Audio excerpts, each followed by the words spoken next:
I dead. Like, super dead. Blown up on a secret military mission. Hero of the nation. Rest in peace, Gwada. Game over. Except apparently not. I woke up feeling like I'd been thrown into a washing machine full of rocks. My head was screaming, my ribs felt like someone had used them as a xylophone, and I was lying face up in a pile of wet leaves that smelled like dirt, old blood, and welcome to nowhere. I looked up. Giant trees. Weird jungle. Zero hospitals. Zero anything I recognized. Then, BM, a tidal wave of somebody else's memories slammed into my brain like a freight train. Turns out I'm now inside the body of a guy named Stanson, a half-orc. A half-orc. His whole life story downloaded into my head in about 3 seconds. Bullied by orcs for looking too human. Bullied by humans for being too horsey. Went hunting because he was starving. Got his ribs rearranged by some kind of foxwolf thing, and died right here in this exact spot. Well, crap, I said out loud. My voice sounded like a guy who gargled gravel for breakfast. Cool. First thing I did, looked at my hands. Big. Like, comically big. Bronze skin, veins popping out everywhere, nails hard enough to scratch metal. But hey, not super hairy. Small victories, people. Small victories. Then I checked the rest of me. Absolute unit. Chest like a barrel, abs you could see even though I was half dead, arms and legs built like tree trunks. This body was basically a biological weapon. My old Special Forces body. That was a Toyota. This thing was a tank. The bad news. A massive claw wound on my left ribs, crusty with dried blood, red, swollen, and screaming at me every time I breathed. Also, I was so hungry I could have eaten a tree. Literally. I was considering it. I touched my face. Strong jawline, nice. High cheekbones, okay. Teeth a little pointy, manageable. No fur on my face, thank God. Hair was short and spiky like a wire brush. Overall verdict. I looked less like a monster and more like the world's most jacked, slightly feral human dude.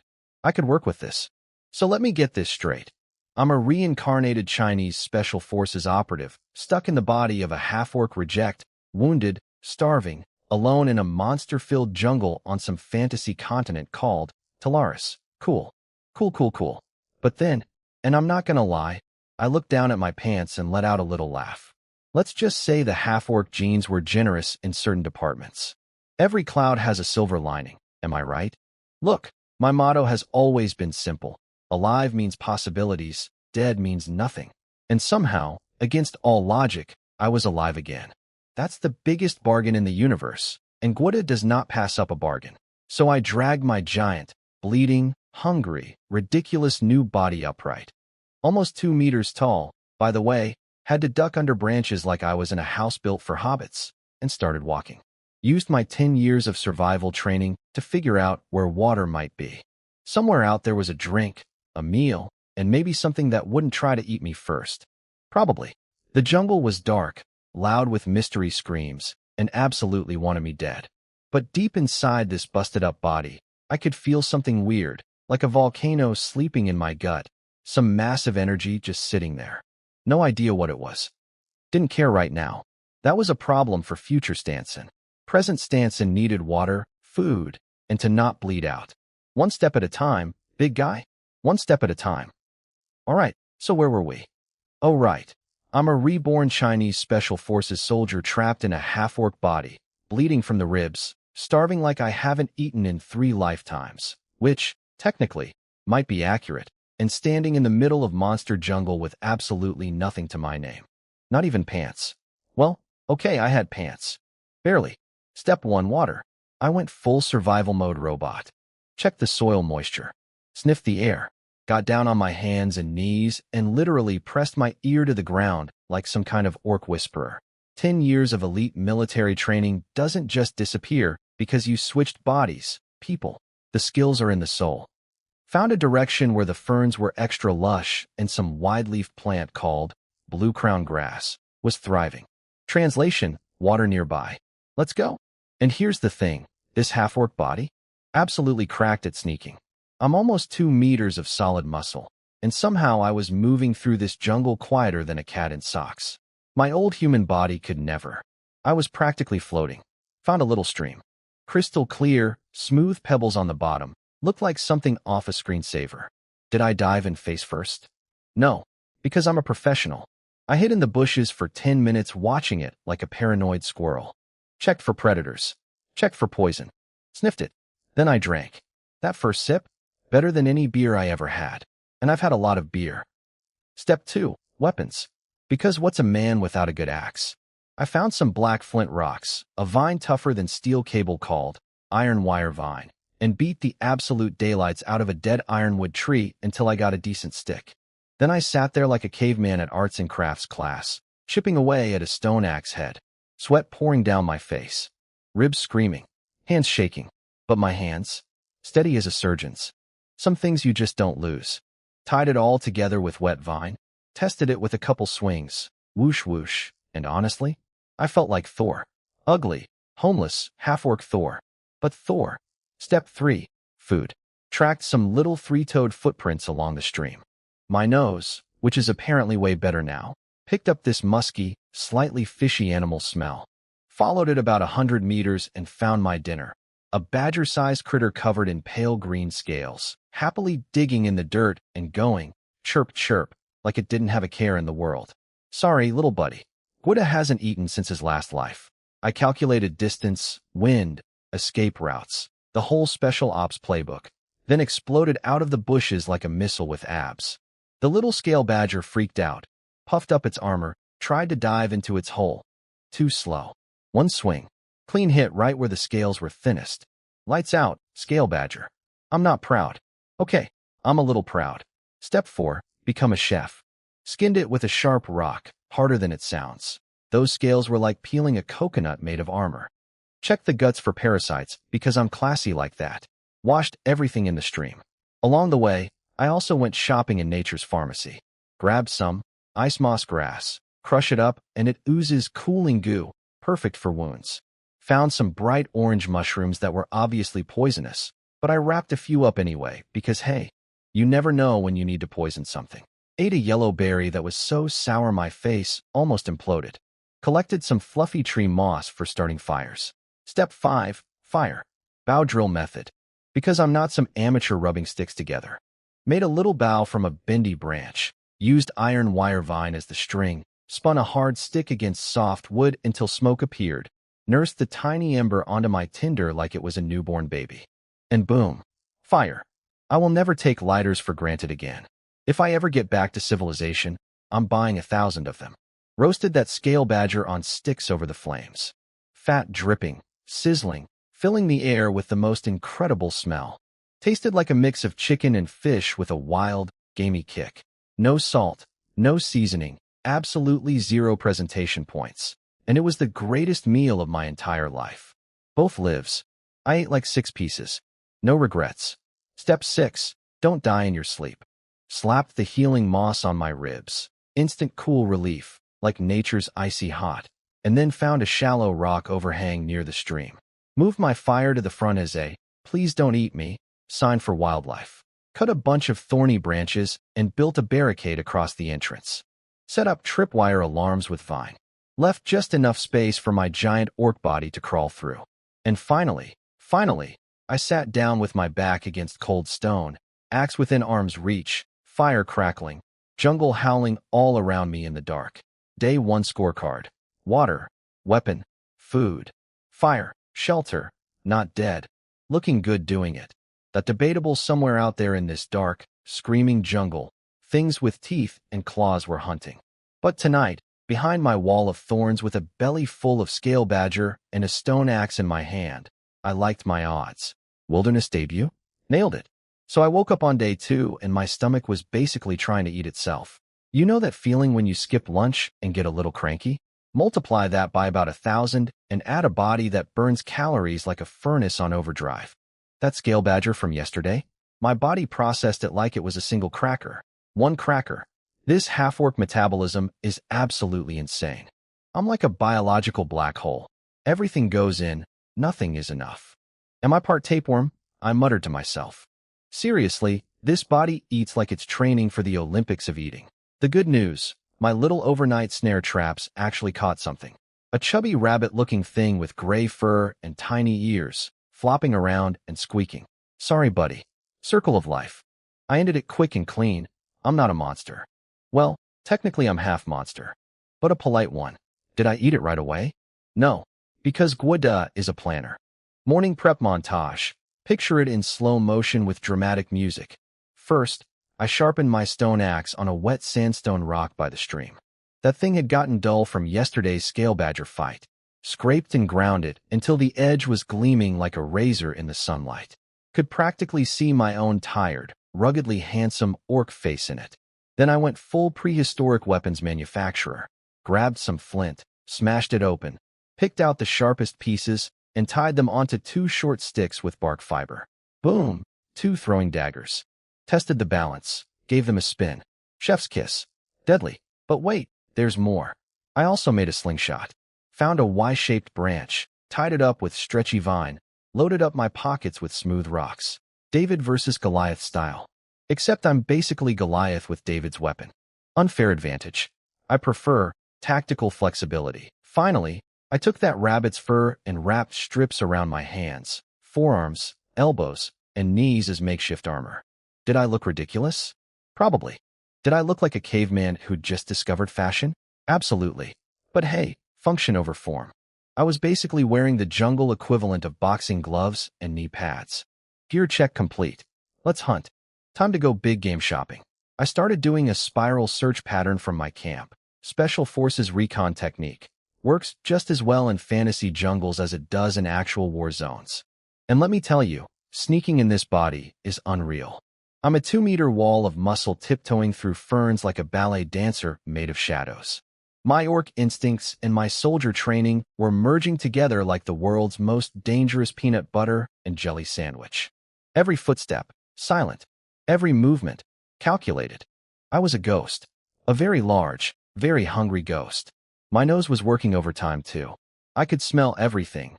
Dirt, rot, flowers, mushroom spores, and then, there it was. A rich, grassy, animal musk. Stronger than the rabbit. Something bigger. Followed it. Found hoofprints in the mud. 2-toed, deep impressions. Something heavy. Deerish, I figured. Or goatish. Either way, dinnerish. Fresh chewed branches still oozing white sap. Warm droppings. This thing was close. I circled wide, approached from downwind, took the longest possible route to avoid detection. Patience is the hunter's greatest weapon. Also, desperation. Desperation is pretty motivating too. Finally, I parted a curtain of glowing moss vines, and jackpot. 7 or 8 beautiful deer-like creatures grazing in a clearing. Gray-brown fur with dark spots. Perfect jungle camouflage. Instead of normal antlers, they had short spiral bone horns that looked sharp enough to skewer someone. Their ears were huge, spinning around like satellite dishes, picking up every tiny sound. These things were basically walking radar stations with stabby heads. I picked my target. A big, muscular one that had wandered slightly away from the group. Probably the second-in-command buck, munching berries without a care in the world. I gripped my axe, slipped a throwing blade between my fingers, got my slingshot ready. And then every hair on the back of my neck stood straight up. You know that feeling?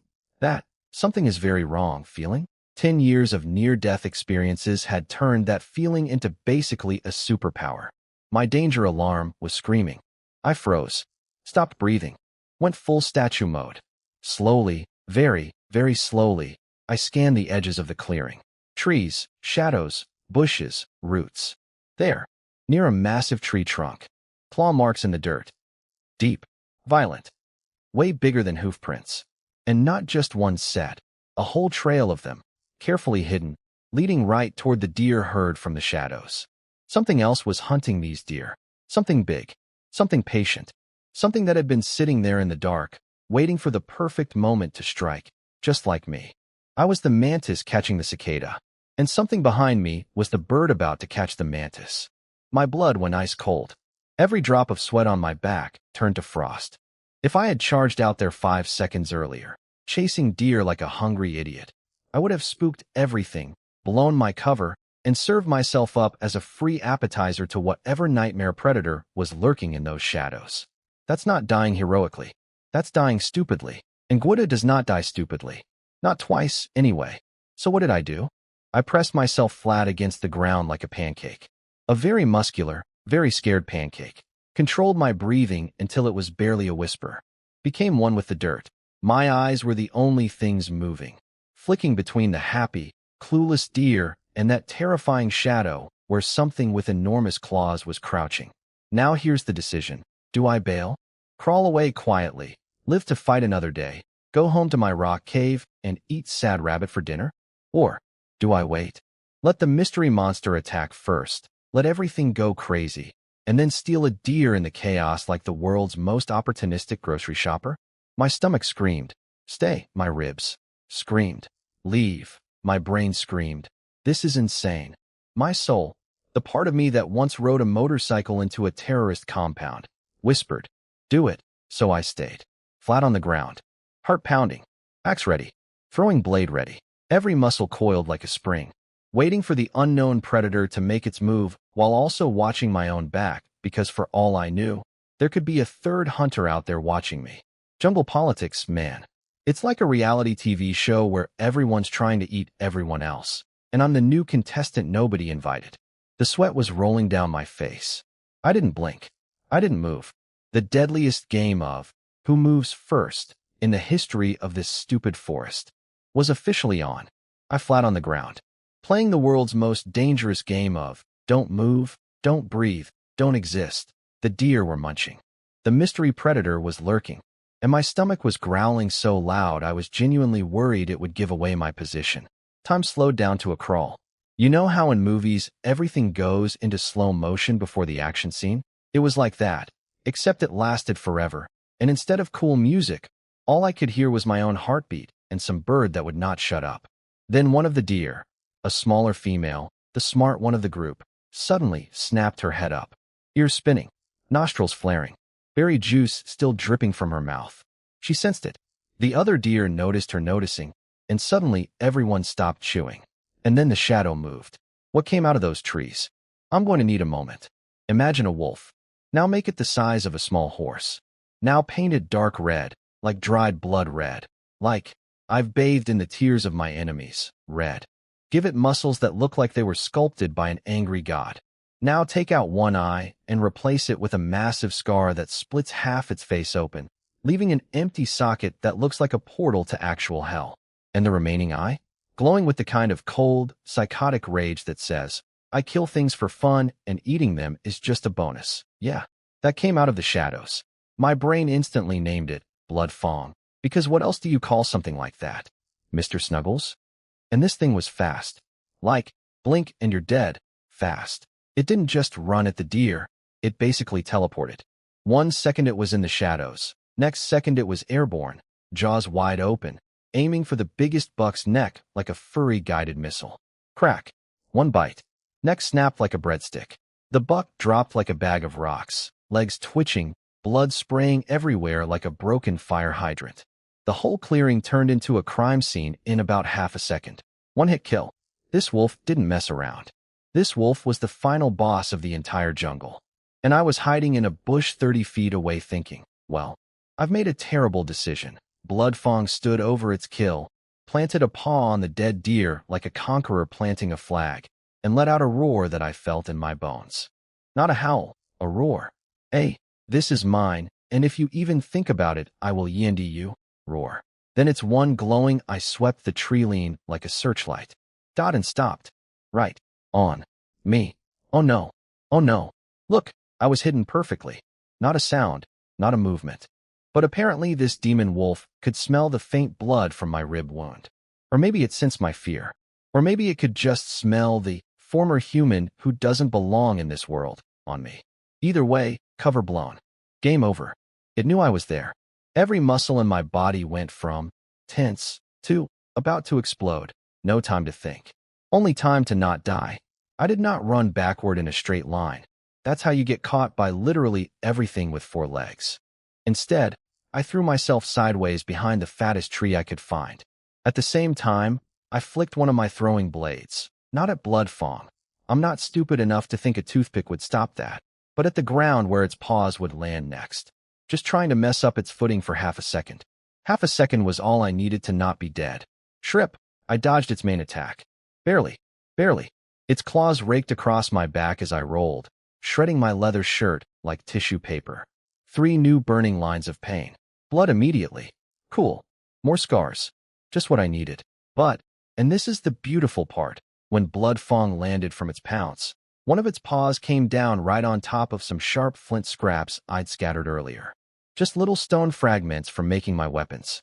I hadn't even planned it as a trap. I'd just dropped them out of habit. RAWR, Blood Fong yelped. Not hurt badly. Those paw pads were like leather armor, but surprised, annoyed, thrown off rhythm for just a fraction of a second. And that's all I needed. Mid-roll, I swung my stone axe, but not at the wolf. At a thick, dead vine hanging from above. I'd spotted it during my earlier scouting. Because Gwida always checks the ceiling. Always. Snap. The vine broke free. A heavy chunk of dead wood plummeted straight down onto Blood Fong's head and shoulders. Did it hurt the wolf? Honestly, not really. The big jerk dodged most of it. But it did make him stumble. And more importantly, it made him furious. You know what's worse than a giant one-eyed demon wolf trying to kill you? A giant one-eyed demon wolf trying to kill you who is now personally offended. Blood Fong looked at me the way you'd look at a mosquito that just slapped you across the face. Pure, insulted, volcanic rage. That single I went from, I'll eat you, to, I will eat you slowly and enjoy it. What followed was, honestly, the worst few minutes of either of my lives. Blood Fong went absolutely berserk. Claws, teeth, full body tackles, the complete greatest hits album of wolf murder techniques, played at triple speed. I was dodging, rolling, blocking with my axe, hiding behind trees, scrambling over rocks, getting shredded piece by piece. Every time our weapons clashed, his claws against my stone axe, the impact nearly dislocated my shoulders. My arms went numb. My hands were screaming. I was bleeding from everywhere. My clothes were basically confetti at this point. I'd been hit so hard my internal organs were filing complaints. Blood was coming out of my mouth, which is never a great sign on the "am I dying" checklist. But here's the thing about me. The more desperate things get, the calmer I get. Some people panic under pressure. I turn into an ice-cold calculator. Every desperate dodge, every sloppy block, I was gathering data, learning its attack patterns, timing its lunges, figuring out which side it favored, how it planted its feet before a big strike, where its blind spot was on that missing eye side. And I was leading it somewhere specific. See, during my morning recon, I'd mapped out a patch of low, muddy ground. Wet, slippery, bad footing for a 1,000-pound murder machine. Good footing for a desperate half-orc who weighed half as much. I chucked my last throwing blade at its face, not to kill it, just to make it flinch sideways. It dodged, straight into a wall of thorny bushes. The thorns didn't pierce its thick hide, but they stuck in its fur like 100 tiny needles, and boy did that make it mad. Then Blood Fong had enough. It reared up on its hind legs, towering over me, blotting out the sky like a furry eclipse, front claws spread wide like twin guillotines, jaws gaping, open wide enough to swallow my entire head, and came down at me with every ounce of rage and power in its massive body. This was the kill shot, the finisher, the "you annoyed me for the last time, you bald little orc" move. No dodging this one. Nowhere to run. Nowhere to hide. Just me, my busted stone axe, a body that was falling apart, and a wall of teeth and claws coming at me like a freight train made of nightmares. The smell of death hit me like a cold shower. And my only thought? All right, big guy, let's dance. TOB continued. That seriously though, if I die on day 2 of my second life, that's just embarrassing. So where were we? Oh right.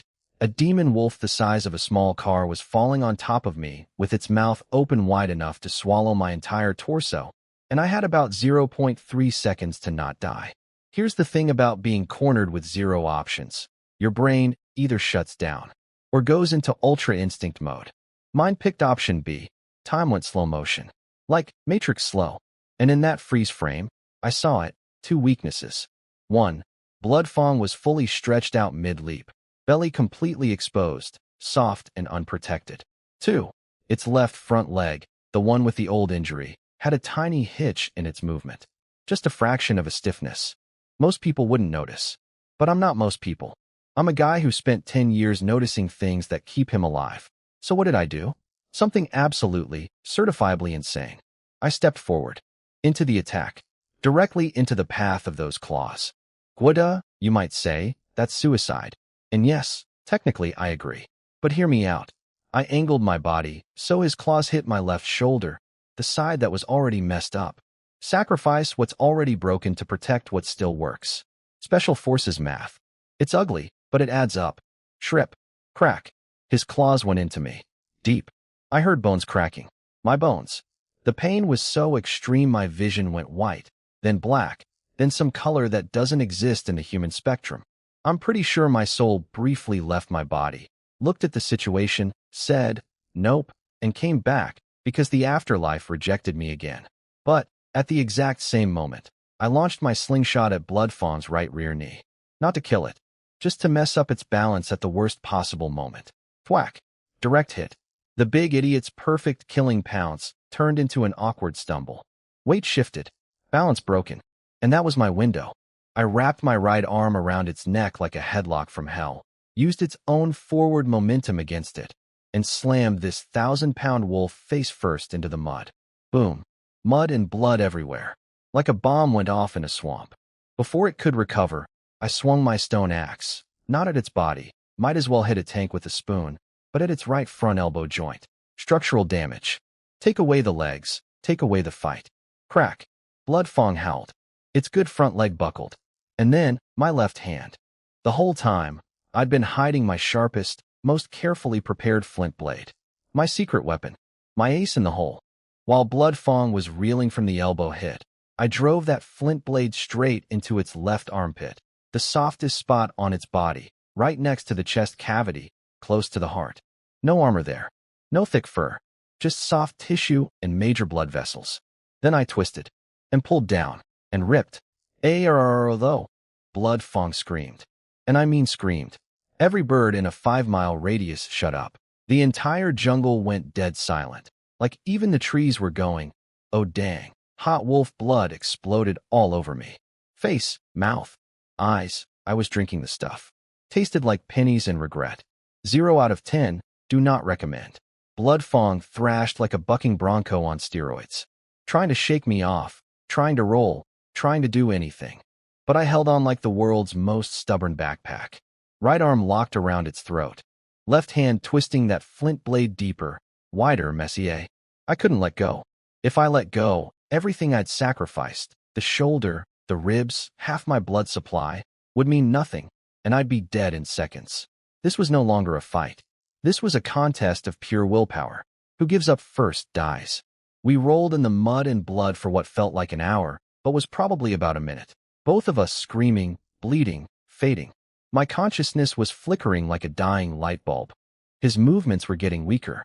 We were both circling the drain, and it was just a question of who went down first. And then, Bloodfang pulled something I was not expecting. A psychic attack. A psychic attack. This wolf, this animal, shot some kind of chaotic, dying mental energy blast straight into my brain through our body contact and mixed blood. It was like getting hit by a spiritual grenade. My head exploded with pain. No warning. No defense. Just, boom. Crazy wolf rage energy smashing into my consciousness like a wrecking ball. What the, was my last coherent thought. But here's where things got really weird. Remember that mysterious volcano of energy sleeping inside me? The one I couldn't access or understand. The one I'd been ignoring because I had bigger problems? Well, Bloodfang's psychic death blast apparently poked the volcano. And the volcano woke up. And it was not happy about being poked. Boom. An indescribable wave of something erupted from inside me. Not physical. Not magical. Something deeper. Something that felt like the entire universe was briefly expressing its displeasure through my body. An aura of absolute, cosmic, I am God and you are an anti dominance that blasted outward in every direction. Bloodfang's little psychic attack versus whatever lived inside me was like a match versus the sun, a raindrop versus the ocean, a chihuahua barking at a black hole. It was obliterated instantly, didn't even leave dust. And Bloodfang, the terrifying, one-eyed, deer-murdering, jungle-ruling apex predator, it completely broke. Every ounce of fight, rage, and pride drained from its body like someone pulled a plug. Its legs collapsed. Its tail jammed between its legs. It started whimpering. This massive killing machine was shaking like a chihuahua in a thunderstorm, making little, woo-woo sounds, practically crying. I think it might have peed itself. Honestly, I can't confirm or deny that. There was a lot of liquid on the ground already. It wasn't just scared. It was experiencing what I can only describe as existential religious terror. Like it had just met God, and God was the bleeding half-orc currently lying on top of it with a flint knife in its armpit. And then, I passed out. Because of course I did. My body said, cool, crisis over, shutting down now, goodbye, and I collapsed into the mud like a sack of bloody potatoes. I don't know how long I was out. Could have been minutes. Could have been hours. When I finally clawed my way back to consciousness, every single part of me was screaming in agony. Opening my eyes felt like bench pressing a car. But the first thing I saw? Bloodfang's massive head, right next to mine. Its one eye staring at me with an expression I can only describe as worried. I flinched.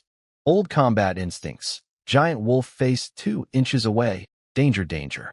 But the movement tore every wound on my body open simultaneously, and I almost blacked out again from the pain.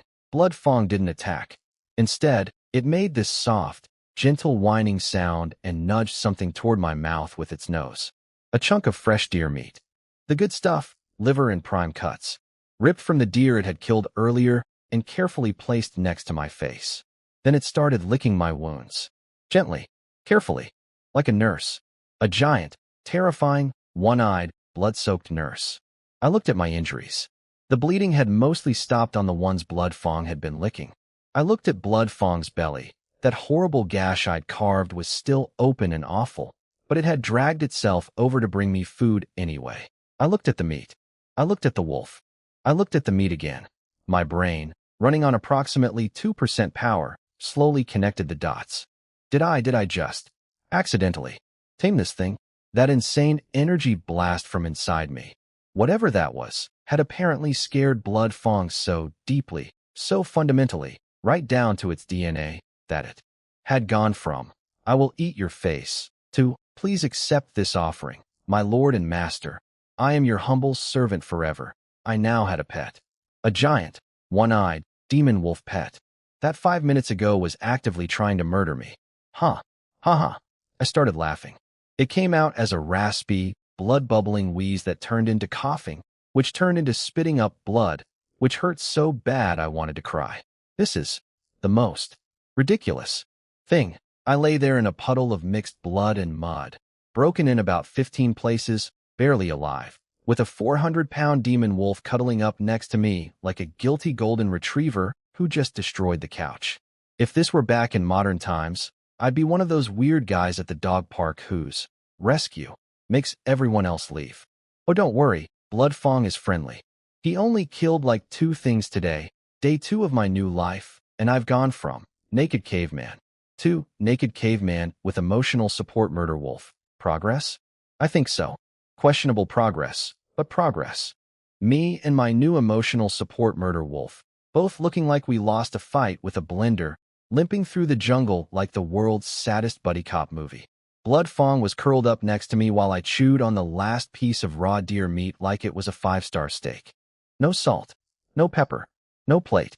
Just a bleeding half-orc eating dinner off the ground next to a wolf the size of a couch.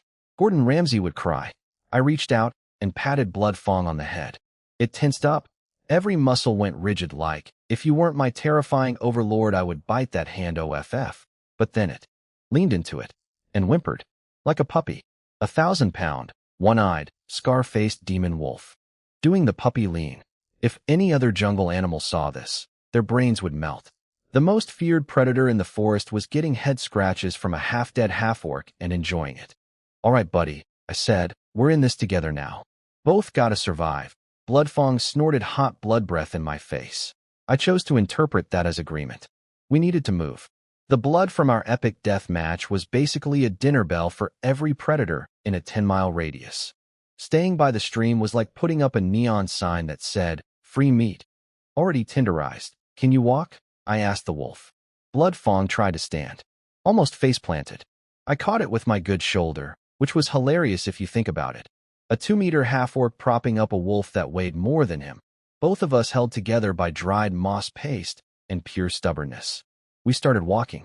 Slowly, painfully, like two drunk guys helping each other home from the worst bar fight in history. I picked a direction: uphill, denser forest, better vantage points. Every step pulled at my wounds. Every breath Blood Fong took made a wet, wheezing sound. We were a mess, but my senses were cranked to 11. Special Forces radar plus Orc super senses. I was catching everything. Smells, sounds, micro-movements in the bushes. I steered us around predator territory markers, dodged a swamp that smelled like sweet death and probably had poisonous everything living in it. Then Blood Fong froze. Full stop. Every muscle locked. A low, rumbling growl vibrated through its chest, the kind of sound you feel in your bones more than hear. Its nose was twitching like crazy, and that one eye was laser-focused on something ahead and to the left. I smelled it too, and it was weird. Not an animal smell. More like cheap leather, body odor, and something uniquely intelligent smelling. Mixed with blood, but not beast blood. Something different. And sounds. Distant, but getting clearer. High-pitched shrieking. Metal clanging. Not natural. Not animal. Something was going down out there. I hand-signaled Blood Fong to stay silent. Which, credit to the wolf, it understood immediately. Former apex predator, current obedient sidekick. Character development. I ghosted forward through the trees, silent as a shadow, pain shoved into that mental box where soldiers keep things that would stop them from functioning. Blood Fong crept behind me, somehow managing to be sneaky despite being the size of a motorcycle. The sounds got louder. The smell got worse. Way worse. I crawled behind a mossy boulder, peeked over the edge, and oh no, down in a little forest clearing. About 7 or 8 of the ugliest creatures I have ever seen were dancing around in a circle like the world's worst birthday party. Short, barely up to my waist. Skin the color of moldy avocados. Covered in warts. Huge heads, pointy ears, bulging yellow eyes like dirty light bulbs, and mouths full of teeth that looked like someone dropped a box of needles and glued them in randomly. They were wearing scraps of filthy leather armor and waving rusty knives, wooden clubs, and sharpened sticks around like they'd just raided history's crappiest armory. Goblins. My brain screamed the word instantly. Every fantasy game, every myth, every scrap of memory from both lives. Goblins. Greedy, cruel, cowardly, and dangerous in numbers. The cockroaches of the fantasy world. But what they were surrounding. Oh, backed against a cliff wall, cornered and bleeding, but absolutely not giving up, was. Okay, look, I need a moment to describe this properly because my brain short-circuited a little. She was tall, almost as tall as me. Built like an athlete, all lean muscle and explosive power, like a jaguar in human form. Wheat brown skin painted with dark leopard pattern war paint. Face that was both beautiful and sharp enough to cut glass. Amber eyes with vertical slit pupils that were literally burning with defiance even though she was clearly running on fumes. 2 slightly pointed fangs peeking out from her lips. Wild black hair like a lion's mane. And on top of her head, 2 fuzzy black cat ears twitching with fury. Oh, and a tail. A black leopard tail with a white tip, lashing behind her like an angry whip. She was wearing form-fitted leather armor that was. Look, I'm a soldier. I noticed tactical details, and the tactical details here were very distracting. She was also covered in wounds. Arms, legs, waist, all bleeding, clearly exhausted, but the twin black curved blades in her hands were rock-steady and radiating. Come closer and find out. Energy. A leopard tribe warrior woman. Fighting for her life. And winning, sort of. She'd already slashed one goblin's wrist open, and it was screaming like a pig. But there were too many of them, and she was fading fast. My brain immediately split into 2 camps. Camp logic. Gwada, you absolute idiot. You are half dead. Your wolf is half dead. Walking away is the smart play. This is not your problem. Camp. Everything else. But she's cool, and there are goblins, and you hate goblins, and she could be a useful ally and information source. And also, did you see her? I watched a goblin charge at her with a rusty knife. She dodged low, impossibly fast, and her blade opened up its wrist like a zipper. But while she was dealing with that one, another jabbed a sharpened stick into her side. She twisted. It only grazed her, but more blood. More pain. Her knees buckled for a second before she caught herself against the rock. The goblins got more excited. They smelled weakness. The circle tightened. Okay, decision time. The smart move was to leave. Quietly. Safely. Conserve energy. Heal up. Live another day. But here's the thing, those goblins? If they found me and Bloodfang later in our current state, we'd be just as dead. Better to fight them now, on MY terms, with surprise on my side, than let them stumble onto our camp at 3 a.m. Also, I desperately needed a local guide.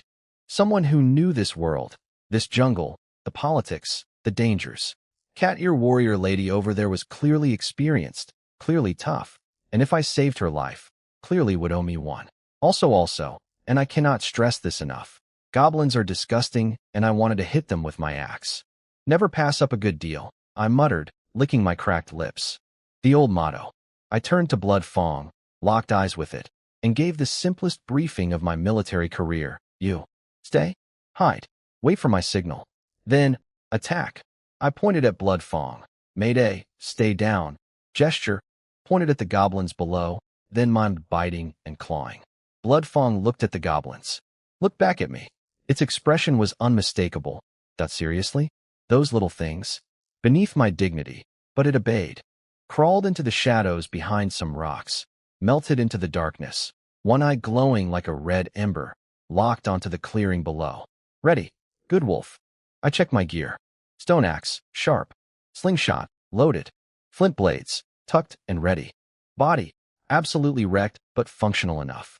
Brain, already calculating angles, positions, and the fastest way to turn 7 goblins into 0 goblins. Then I started moving, silent, invisible, circling around to the goblin's blind side. Because rule number 1 of ambush warfare, the enemy should never know you exist until it's too late. The hunt was on, and this time, the goblins were the prey. They just didn't know it yet. All right, Operation Save the Cat Girl and Don't Die was a go. I crept through the shadows like a ghost with abs, circling around behind the goblin squad. Every movement sent a lightning bolt of pain through my ribs and shoulder, but I shoved all that into the mental trash bin labeled, deal with later. Right now, I was a machine. A broken, bleeding, limping machine, but a focused one. Down below, things were getting bad for Leopard Lady. Her breathing was ragged, her movements were slowing, and those little green turds were getting braver, tightening the circle like hyenas around a wounded lioness. She was still deadly. Every swing of her twin blades sent goblins scrambling, but the math was against her. Too many of them. Not enough of her. I found my spot. A small hill with loose rocks on top and a thick thorn bush at the bottom. Perfect. I set up my little surprise, nudged a few stones into position so they'd roll with one kick. Loaded my slingshot. Picked the loudest, ugliest goblin, the one waving a rusty knife and screeching orders like a tiny green drill sergeant. That was the boss. That was target number 1. Deep breath. Ignore the pain. Focus. Flick. My slingshot stone crossed the distance like a bullet and nailed that goblin boss right in the back of the skull. Bonk. The sound was beautiful, like a coconut hitting a watermelon. The little green general stumbled forward 3 steps with his eyes rolling back and face planted into the dirt. Twitching. Done. Every goblin froze. Silence. 7 ugly faces turning around in confusion like, wait. What? And that's when I kicked the rocks.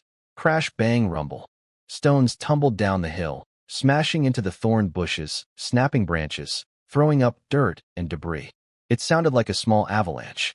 The goblins lost their minds. Behind us. Enemies. Enemies behind us. They were spinning in circles, waving their rusty weapons at nothing, screaming at each other. Total chaos. Absolute pandemonium. Beautiful, beautiful pandemonium. And Leopard Lady? She didn't waste a single second. The moment those goblins turned their backs, something inside her ignited. Her amber cat eyes flashed. She let out this low, predatory growl that made the hair on my arms stand up, and she launched herself like a black lightning bolt at the 2 nearest goblins. SHHHK.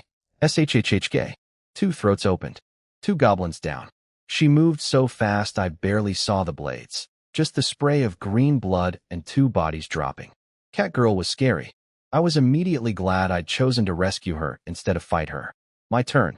I stood up from behind the hill and let out the loudest war cry I could manage. Not for intimidation, for communication. Bloodfang. Now.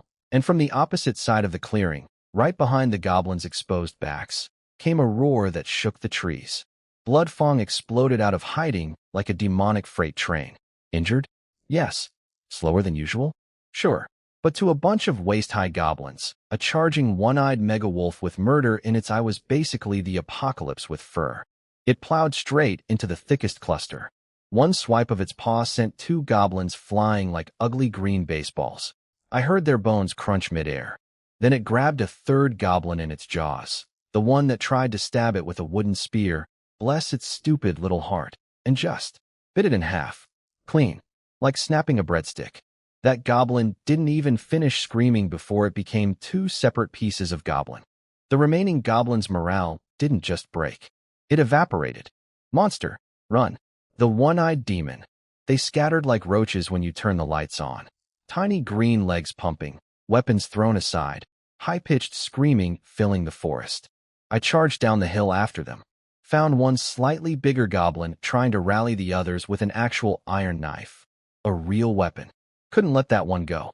It saw me coming and swung its blade at my face.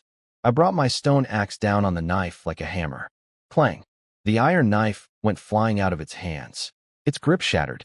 It looked up at me with those stupid yellow light bulb eyes full of pure terror. I kneed it in the chest so hard it launched backward, hit a tree, slid down, and stopped moving. After that it was just cleanup. Leopard Lady was a tornado, weaving through the chaos, blades flashing, every movement precise and lethal. Bloodfang was doing what Bloodfang does best, being absolutely terrifying and turning small creatures into smaller pieces of creatures. I picked off the runners with my slingshot and axe. 3 minutes, maybe less. 7 or 8 goblins reduced to a pile of green-blooded messes on the forest floor. The clearing went quiet. Just 3 survivors standing there, panting. Me, pale, sweating, wounds reopened, bleeding through my bandages, leaning on my stone axe like a cane. Leopard Lady, apparently named Lena, based on the memory fragments finally kicking in, gripping a rock, gasping for air, covered in a mix of her own blood and goblin blood, somehow still, looking like she could murder anything that annoyed her. Bloodfang, licking green goblin goo off its claws with the casual indifference of a cat cleaning itself after knocking a vase off the table. Lena looked up. Our eyes met. I saw her processing me. The half-orc face that was weirdly human. The muscular body covered in wounds and crude fur bandages. And then her gaze slid to Bloodfang, the infamous jungle nightmare wolf, sitting obediently next to me like an oversized, gore-splattered Labrador. Her eyes went wide. Shock. Disbelief. A flicker of gratitude. She opened her mouth to say something. Thank you. Who are you? Why do you have a pet demon? And that's when my stupid body decided to ruin the moment. That volcano of mysterious energy inside me, the one I can't control, can't access, and don't understand, it picked this exact moment to hiccup. Just a tiny leak. A little burp of power. Nothing compared to the full blast that broke Bloodfang's spirit, but enough to seep out of me like heat from an open oven. Lena's reaction was dramatic. She flinched. Like full-body electric shock flinch. The color drained from her face so fast, she went from wheat brown to ghost white in half a second. Her cat pupils shrank to pinpricks. Her hands re-gripped her blades, not because she wanted to attack me, but the way you'd grab a railing during an earthquake. You? What are you? She half screamed, her voice actually cracking. The power inside you. That's impossible. You're a walking magical abyss. An unstable chaos furnace. You could explode. Oh great. So I'm a bomb now. Wonderful. Apparently, leopard people can sense magical energy, and what she was sensing inside me was the equivalent of someone opening a door and finding the entire ocean behind it. She said my power was millions of times greater than the most powerful shaman in her whole tribe. Millions. And it was completely uncontrolled, just sloshing around inside me like nuclear waste in a rusty barrel. Bloodfang wasn't helping either. The moment that little energy burp happened, it started whimpering again and giving me that, please don't vaporize me, my lord, look. Which was not the, he's harmless, I promise, vibe I was going for. What magic? I said, trying to play it cool. I'm just a wounded traveler. You're seeing things. Smooth, Gwada. Very smooth. Lena looked at me like I'd just told her the sky was green. I am not wrong. Leopard tribe senses never lie. You are literally the most dangerous thing I have ever stood next to. And I was just fighting goblins. Cool. So the woman I just rescued was now more scared of me than the things that were trying to kill her 5 minutes ago. I stood there, covered in blood. Mine, wolves, goblins, deers. At this point, I was a biological sampler platter, holding a stone axe, with a traumatized megawolf pressing against my leg like a scared puppy, while a beautiful cat-eared warrior woman stared at me like I was a ticking nuclear warhead in orc pajamas. For the first time since arriving in this world, I truly understood the scope of my situation. This power inside me, whatever it was, wasn't just some cool bonus feature. It was enormous. It was unstable. It was the reason Bloodfang submitted. And apparently, to anyone who could sense it, I looked like a walking extinction event who chose to fight goblins with a rock on a stick. Which, when you think about it, is either the most humble or the most insane thing anyone has ever done. The awkward silence stretched. Three beings who'd just fought together, now staring at each other in a clearing full of dead goblins, the air thick with blood and tension, and one very big unanswered question. What the heck was I? Honestly, I had no idea either. But I was starting to think I should probably figure it out before I accidentally sneezed and leveled a mountain. The goblins were dead. The clearing smelled like a slaughterhouse that also doubled as a sewer. Flies were already showing up like tiny green paparazzi buzzing around the crime scene. Sunset was painting everything orange-red, which would have been romantic if not for all the corpses. And there I was, leaning on my stone axe like a grandpa leaning on a cane, trying not to pass out, while Lena, the leopard warrior goddess, stood 10 feet away gripping her blades and staring at me like I was a live grenade shaped like a person. Which, apparently, I kind of was. But hey, at least I finally had a moment to actually look at her properly. And ahem. Look, I'm a professional soldier. I noticed tactical details, strategic assets, structural features. Lena was built, not in a gym selfie way. I was forged by the jungle itself, way. Tall, almost as tall as me, with the kind of lean, explosive muscle you see on actual big cats. Wheat brown skin, smooth and sun-kissed. A waist that defied physics given how strong the rest of her was. Legs that went on forever. And everything was wrapped in this minimal leather armor that was clearly designed for maximum mobility and also maximum. Make Guoda forget how to think. Her face was sharp and beautiful, high cheekbones, amber cat eyes with vertical pupils that literally glowed, a nose like it was sculpted, full lips with two tiny fangs peeking out that were somehow both scary and adorable at the same time. Wild black hair like a lion's mane, all messy with sweat and blood, and those fuzzy black cat ears on top twitching at every sound, with little white tufts at the tips. And the tail. Can't forget the tail. Black leopard tail with a white tip, swishing behind her like an angry metronome. She was covered in wounds and goblin blood and war paint, and she still looked like she belonged on the cover of Dangerous and Beautiful Monthly. My half-orc blood was doing things. Let's move on. Do I look like I can explode? I said, trying to break the ice. Gestured at my broken, bleeding, barely standing self. If I had that kind of power on tap, you think I'd be fighting goblins with a rock taped to a stick? Bloodfang grumbled next to me like it was offended I'd mentioned the goblin fight at all. Beneath its dignity, apparently, I saw the gears turning in Lena's head. She was looking at my wounds. Very real, very bad. My weapons, laughably primitive. My general vibe, homeless caveman who's had the worst week of his life. She was doing the math. If this guy could control that ocean of power inside him, why would he be this pathetic? Answer. He wouldn't. Which meant I genuinely couldn't control it. That realization brought her fear level down from run to proceed with extreme caution. Progress. You really don't know what's inside you, she asked, voice still shaky. I shook my head with my best, innocent and confused face. I know I'm stronger than normal and heal faster, but magic furnace chaos volcano whatever? No clue, half true half lie. Special Forces Rule number 1 of information management. Revealed just enough ignorance to seem trustworthy. Keep enough secrets to stay alive. She stared into my eyes for a long time. Cat people apparently have built-in lie detectors or something because those amber pupils were drilling into my soul. But eventually she decided I was telling enough truth to work with. She put her blades away. I mentally exhaled so hard I almost actually exhaled. Whatever you are. Thank you, she said finally, voice settling into this husky, no-nonsense tone that I was going to enjoy hearing a lot more of. I'm Lena, Black Panther clan warrior. Goblins ambushed me. My squad. Her eyes went dark for a second. Pain. Worry. Got separated. Gwada, I said. Then added. Erstanson. Currently. Freelance homeless. I pointed at myself and Blood Fong. Two wrecked idiots who needed medical attention yesterday. We need to patch up and get out of here. This place is going to be a predator buffet in about 20 minutes. Survival talk. The universal language.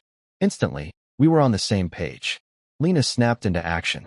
She searched the goblin bodies, which, respect, because those things were nasty up close, and found some actually useful stuff. A small water pouch with half a bag of clean water still in it. Some crude salt blocks. Fire-starting materials. The goblin weapons? She took one look at those rusty pieces of junk and made a face like someone offered her a sandwich made of garbage. Hard pass. We moved to a slightly elevated spot with a rock wall behind us. I basically collapsed against the stone like a puppet with cut strings. Blood Fong dragged itself over and flopped down too, its belly wound reopened and bleeding again from the goblin fight. We were a mess. Lena handed me the water pouch. Drink. Go easy. 2 sips of cool water. It tasted like liquid heaven. I wanted to chug the whole thing, but handed it back. Rationing. Grown-up decisions. Ugh. Then came the medical portion of our evening. And this is where things got interesting. Lena pulled out this tiny box carved from black wood. Inside was a dark green paste that smelled like menthol and herbs, and, please work because I am dying over here. Clan medicine, she said. Good stuff. She wanted to treat Blood Fong first. The wolf raised its head and growled at her like, excuse me, do I know you? I patted its big dumb head. Chill. She's helping. Blood Fong looked at me. Looked at Lena. Looked at me again. Then laid its head down with a grumpy rumble like a teenager being told to let the doctor check their throat.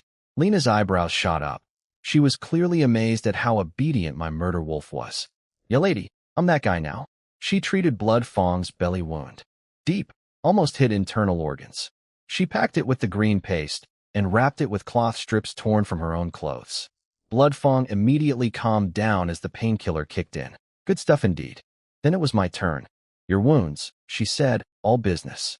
I peeled off what was left of my shirt, and I used the word shirt generously, because at this point it was more like a memory of fabric. My upper body was a roadmap of pain. The left shoulder wound from Blood Fong's claws was practically down to the bone, red and swollen and angry.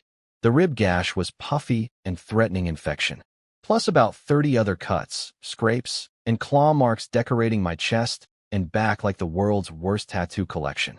Lena saw all of it. Her eye twitched. I could practically read her thoughts. How is this man still standing? How did he fight like that while looking like a human? Sorry, Half-Orc. Pin cushion. She started cleaning my wounds with the remaining water. Cold liquid hitting raw flesh.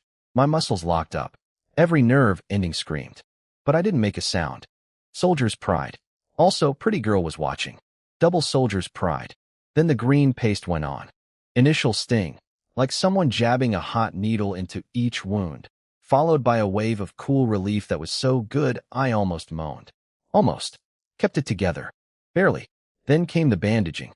And this part. Look, I'm just going to be honest. She had to get close. Real close. Her fingers were on my skin, wrapping cloth around my shoulder, my ribs, my chest. I could smell her. Not perfume, obviously, but this mix of sweat and blood and something wild and alive and uniquely her that was doing absolutely criminal things to my half-orc brain chemistry. She was close enough that I could see the individual white tufts on her ear tips twitching. Close enough that her tail accidentally brushed against my arm twice. Close enough that when she reached around my torso to wrap the bandage, her face was about 6 inches from mine, and those amber cat eyes briefly looked directly into my soul. My heartbeat was not elevated because of blood loss. That's my story, and I'm sticking to it. She paused once. I felt her fingers hesitate on my skin. She'd sensed the power again, I think. That ocean of chaos energy inside me giving off a little warmth. She recovered quick, though. Professional. Respect. Done, she said, stepping back, a little sweaty herself.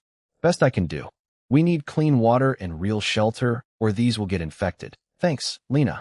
Seriously, And I meant it. That clan medicine was the real deal. She waved it off, but then fixed me with those serious amber eyes again. Gwida Stanson, whatever your name is, that power inside you. I've never seen anything like it. Never even heard of anything like it. It's enormous and completely chaotic, like a storm with no end. It's dangerous to you. Magical backlash could tear you apart. And it's dangerous to everything around you. You need to figure out what it is and learn to control it. Or, she didn't finish. Didn't need to. Or you'll die and possibly take a chunk of the continent with you, was implied. Any suggestions? I asked. Your tribe have a magic expert? A teacher? Anyone? Her eyes flickered with something complicated. She glanced at the darkening sky, then back at me and my pathetic wolf. First, we survive tonight. I know a hidden cave nearby. We rest, recover some strength. Then, she paused, that we talk. My clan might have records. Or you could seek a shaman. Shaman? My ears perked up. Figuratively. My ears don't actually perk, thank God. Wise ones who commune with ancestral spirits and elemental forces. They guide the tribes. They might be able to sense and help direct your power. But, she looked uncertain. Your situation is unprecedented. It could be very risky. I filed shaman in my brain under top priority. Figure out why I'm a walking nuclear reactor. Alright. Cave first. Existential crisis later. Lena took point. Even exhausted and bleeding, she moved through the jungle like she was born in it. Which, well, she was. I limped behind her with Blood Fong hobbling at my side. The three of us casting long shadows in the dying light. 2 wounded warriors and a crippled mega-wolf, heading into the unknown together. New party members acquired. Lena, hot leopard warrior with medical supplies and local knowledge. Thinks I'm a ticking time bomb. Fair. Blood Fong, giant demon wolf, currently functioning at about 40%. Still scarier than anything else in this jungle. Me, apparently containing an ocean of godlike magical energy that I can't use, can't control, and don't understand, while fighting monsters with rocks. The universe has a sense of humor, and I am the punchline. But hey, I'm alive, I've got allies, I've got a lead on answers, and Lena's tail brushed my arm twice. Day 2 of my second life. Chaotic, bloody, confusing, and weirdly. Looking up, cozy little cave on a mountainside. Campfire crackling. Vines covering the entrance. Blood Fong snoring with one eye open like the world's most paranoid guard dog. Almost romantic, if you ignored the fact that everyone present was held together by herb paste and willpower. Lena had found this hideout earlier during her scouting. A dry, hidden cave just big enough for 2 wounded idiots and 1 wounded mega-wolf. She'd camouflaged the entrance with vines and branches from the inside, like a professional interior decorator for fugitives. Girl had skills. I was propped against the back wall, chewing on the last piece of dried deer jerky from Lena's emergency stash. Hard as a rock. Tasted like salted wood. Absolutely delicious when you're running on fumes and borrowed time. Across the fire, Lena was cleaning her twin black blades. The firelight was doing some really unfair things to her skin. All golden and glowy. The leopard wore paint on her cheekbones looking like it was alive. Every now and then she'd wince when a movement pulled at a wound, but she'd smooth it out instantly. Tough girl. My kind of tough. Our eyes kept meeting across the fire and then immediately darting away like 2 teenagers at a school dance. Except our version of awkward crush energy was more like, I saved your life, but you think I'm a walking apocalypse, so this is complicated. I broke the silence first because someone had to. The shamans you mentioned. What exactly are they? Lena stopped polishing and sat up straighter. Hugged her knees. Got this serious, storyteller look on her face. And then she gave me the full download. Shamans, apparently, are the ultimate multi-class characters in this world. Part spiritual medium, part doctor, part weatherman, part therapist, part army chaplain. They talk to ancestor spirits, commune with elemental forces, heal wounds with magic, predict the future, and in battle they can call down storms or buff warriors with power-ups. Basically the most OP support class imaginable. Not everyone can become one. You need a special soul talent for resonating with spirits and elements.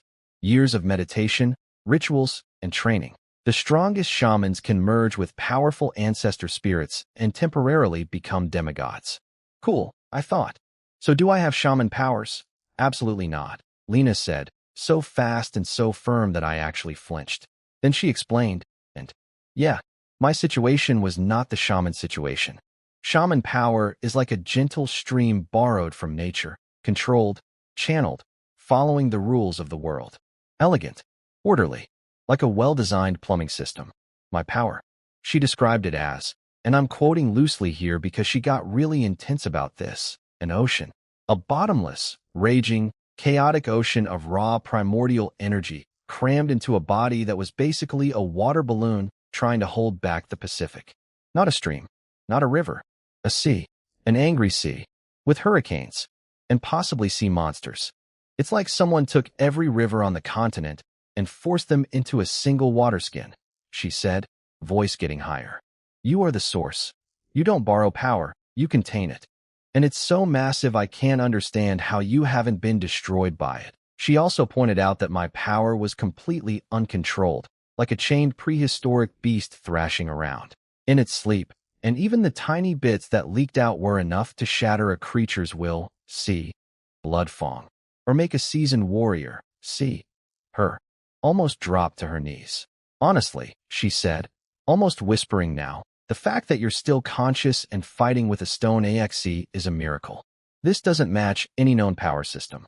I wonder if something ancient and forbidden has awakened inside you. Great. Great. So I'm not just a bomb. I'm a forbidden ancient bomb. A vintage, collector's edition, biblically accurate bomb. So what you're saying, I said, making an explosion gesture with my hands, is that I could just boom. At any time, she nodded. Solemnly. Then she added the cherry on top. Also, your current state is like a lighthouse in the dark.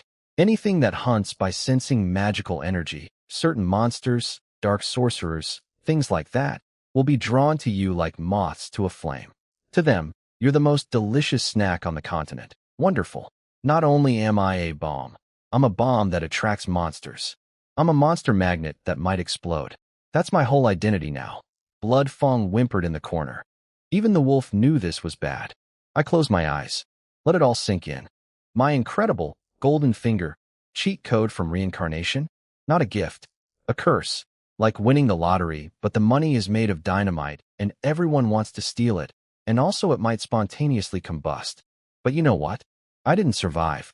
A suicide mission, die, get reborn as a half-orc, kill a demon wolf with a rock knife, and fight goblins with a slingshot just to sit here, feeling sorry for myself. Problems exist to be solved. So, I said, opening my eyes, shaman training. The basics. Is there anything, about controlling wild energy? Even baby steps. Lena looked impressed that I'd bounced back so fast. Point for Gwada. She thought about it, looking conflicted.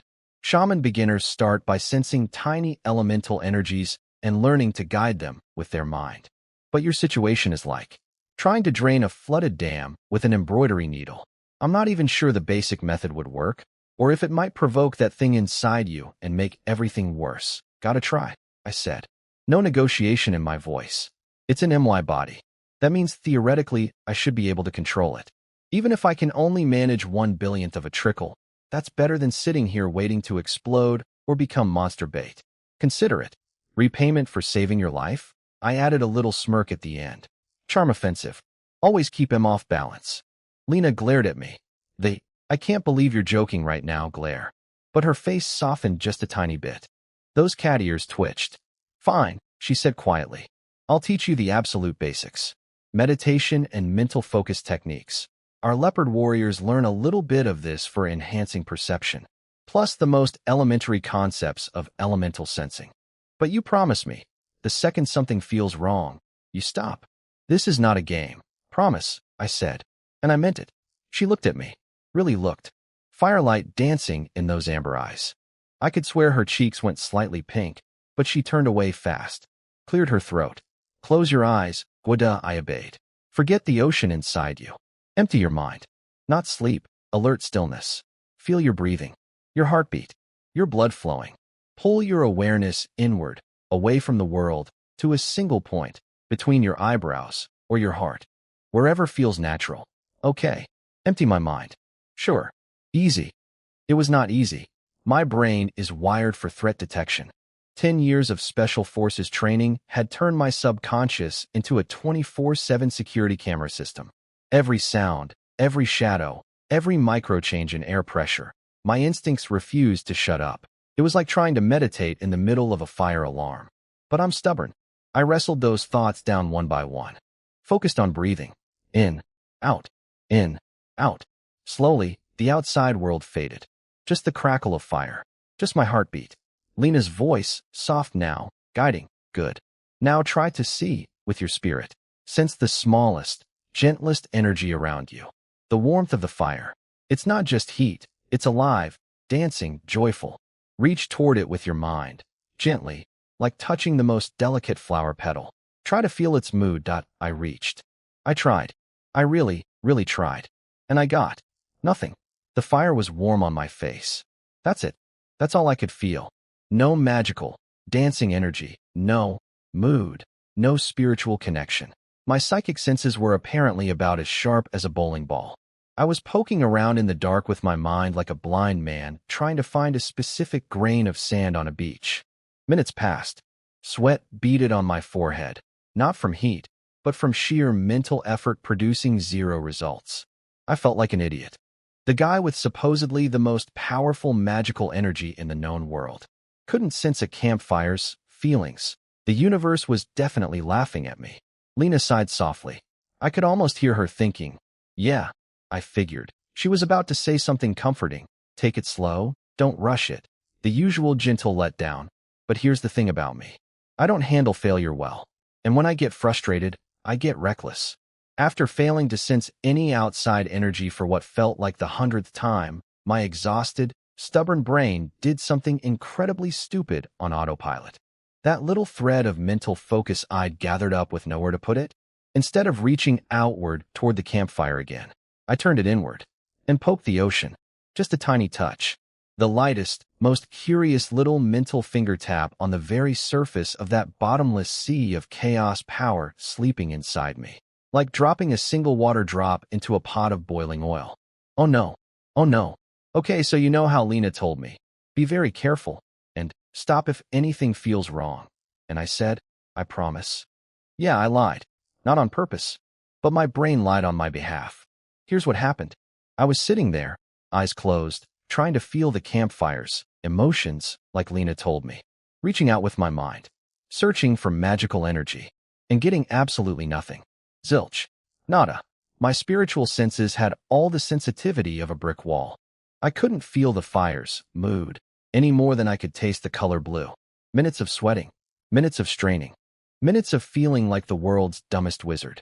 I had an ocean of godlike power inside me, and I couldn't even sense a campfire. It was like being a billionaire who can't figure out how to open his own wallet. And then my frustrated, exhausted, idiot brain did the one thing Lena specifically told me not to do. Instead of reaching outward toward the fire, my mental focus turned inward. Just a teeny tiny poke. The lightest, most gentle little tap on the surface of that sleeping ocean inside me. Like knocking on a door to see if anyone's home. Someone was home, and they were not happy about the knock. Boom. Not an actual sound. More like my soul got hit by a freight train. The ocean itself didn't even react. My little mental poke was so tiny compared to it that it was less than a speck of dust on the surface of the Pacific. But those chaotic energy storms around the ocean, the wild, uncontrolled currents constantly swirling on the edges, those woke up, and they came rushing through the tiny channel my stupid, curious brain had opened like water through a cracked dam. Everything went insane simultaneously. The campfire, our nice, cozy, normal little campfire, exploded upward. Flames shot 3 meters high, turned blinding white, nearly hit the ceiling. The cave lit up like a nuclear flash. Fire sparks rained down everywhere like a fireworks factory had detonated. Blood Fong let out this pathetic whimper. The most feared predator in the jungle literally pressed flat against the ground, shaking like a leaf, too scared to even lift its head. Lena got hit with the psychic shockwave. Her cat ears slammed flat against her skull. Every hair on her body stood up, tail included, probably looked like a bottle brush, and she got knocked backward into the cave wall. Her face went white. Her own magical energy got snuffed out like a birthday candle in a hurricane. And me? I was having the worst time of all. My head felt like someone was inflating a balloon inside my skull. My body felt like it was being pumped full of lava. I was going to pop. Literally burst. In about 2 seconds, I was going to paint this cave with the inside of a half-orc. Survival instinct kicked in. Get this energy out of me. Now, my pathetic little mental powers couldn't plug the leak. That was like trying to stop a tidal wave with a napkin. So instead, I tried to direct it. Push it somewhere. Anywhere. Just out. And in my panicking, desperate brain, the only concepts I could grab onto were the things Lena had just been teaching me. Warmth, life, healing, soothing energy. So I shoved the entire uncontrolled flood of chaotic god power toward the concept of healing and aimed it at my 2 worst injuries, left shoulder and ribs. Also at my left palm, which I'd apparently raised without realizing it. What happened next was, well, my left hand started glowing. Not a subtle glow, not a gentle shimmer. A blinding, intense, deep emerald green light that was so bright it overpowered the white-hot campfire and turned the entire cave into what I can only describe as the inside of a green sun. The light was thick. You could practically chew it. It radiated pure life energy so powerful that the air itself felt alive. And my wounds? Oh boy, my left shoulder. You know, the one that was literally down to the bone from Bloodfang's claws? The one that should have taken weeks to heal, even with magic medicine? It healed in 3 seconds. I'm not exaggerating. 3 seconds. Muscle fibers squirmed and reconnected like living worms. Skin zipped shut like someone was pulling a zipper. Scabs formed, fell off, and underneath was skin so smooth and perfect it looked like nothing had ever happened there. Not even a scar. Brand new skin. Same thing with my ribs. Ripped open, inflamed, borderline infected, gone. Healed. Perfect. Like I'd just rolled off an assembly line. Lena, who I found out later was watching this whole thing with her jaw on the floor, apparently recognized this as something way beyond normal healing magic. In this world, basic healing spells are called something like minor healing. What I'd just accidentally done was apparently closer to legendary tier resurrection magic. The kind of spell that top-level shamans couldn't pull off in their wildest dreams. And I'd done it by accident while panicking. But the energy wasn't done. It had healed me and still had nowhere to go, so it just kept going, blasted outward like a green shockwave. Here's the damage report, or rather, the life report. A few dead weeds on the cave floor instantly grew, sprouted, flowered, bore fruit, and then withered through their entire life cycle in about 4 seconds. Birth to death, fast-forwarded. On the cave floor, in a cave with no sunlight. The rock walls, covered in a thick layer of fresh green moss. Instantly, like someone hit fast-forward on a nature documentary. Bloodfang. That horrible belly wound from our death match, the one that almost killed it, healed to a faint pink line of new skin. Basically fixed. The wolf was so confused it just lay there blinking its one eye like, "That what? And me?" The moment, all that energy flushed out of my system. I felt like someone had vacuumed out my soul. Total emptiness. Complete exhaustion. My eyes rolled back. My body went limp. And I fell forward like a timber. "Goda!" I heard Lena shout. Barely, like she was a mile away. Then I felt arms catch me. Warm arms. Strong but gentle. And the faint wild scent that I was starting to associate specifically with a certain leopard warrior. And then, nothing. Lights out. Brain offline. Gwida has left the building. Now, I was unconscious for this next part, so I'm reconstructing from context clues and the fact that when I eventually woke up, things were a certain way. From what I can piece together, Lena caught me before I face-planted. She was holding an unconscious, shirtless half-orc who 5 seconds ago had accidentally detonated a healing bomb that rewrote the laws of nature inside a small cave. She looked at my wounds, or rather, where my wounds used to be. Perfectly smooth, flawless skin. Not a scratch. The kind of healing that would make every doctor, shaman, and magical healer on the continent retire in embarrassment. She was scared, obviously, because what just happened was terrifying. She was shocked, because that healing spell made legendary magic look like a band-aid. She was worried, because I clearly had zero control, and next time the energy might go toward destruction instead of healing. But she also apparently. Look, I wasn't conscious for this. But when I woke up later, my forehead had been wiped clean of sweat. I was lying comfortably. and Blood Fong was curled up next to me, while Lena sat nearby watching my face with an expression that was complicated. Apparently, seeing a man who contains godlike power but can't even sense a campfire, who fights monsters with rocks because he can't access his own abilities, who accidentally performs legendary miracles while trying to do the magical equivalent of kindergarten homework, who is simultaneously the most powerful and most helpless being she's ever met. Apparently, that combination is interesting to leopard warrior women. I mean, I get it. I'm basically a newborn god in a caveman costume. That's a very specific niche, but clearly it works for somebody. The cave evidence told the whole story. Fresh moss on the walls, dead and reborn weeds on the floor, a nearly healed megawolf snoring peacefully, and a cat-eared warrior woman who was definitely not blushing as she dabbed sweat off an unconscious Half-Orc's forehead. Day 2 final scorecard.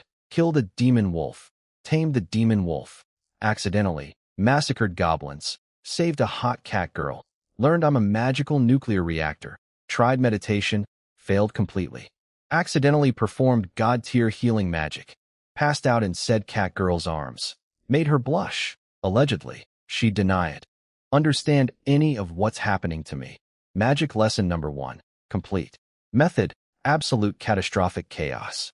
Grade, A for results, F-4 technique, and an extra credit point for style. I am the worst wizard in history, and somehow also the best. I woke up feeling like $1,000,000, which was confusing because the last thing I remembered was my brain trying to exit through my ears while my body turned into a magical green flashbang. But here I was, alive, comfortable, and wait, I reached for my left shoulder. The one that was basically hamburger meat yesterday. The one where Blood Fong's claws had gone so deep I could have stored spare change in there. Smooth skin. Perfectly smooth. Not a scratch. Not a bump. Not even a tan line where the wound used to be. Like it never happened. I checked my ribs. Same thing. Factory new skin. Zero evidence that I'd been mauled, stabbed, clawed, and generally used as a chew toy for the past 2 days. My body felt incredible. Like I'd slept for a week at a 5-star spa instead of passing out on a cave floor after accidentally detonating a healing nuke.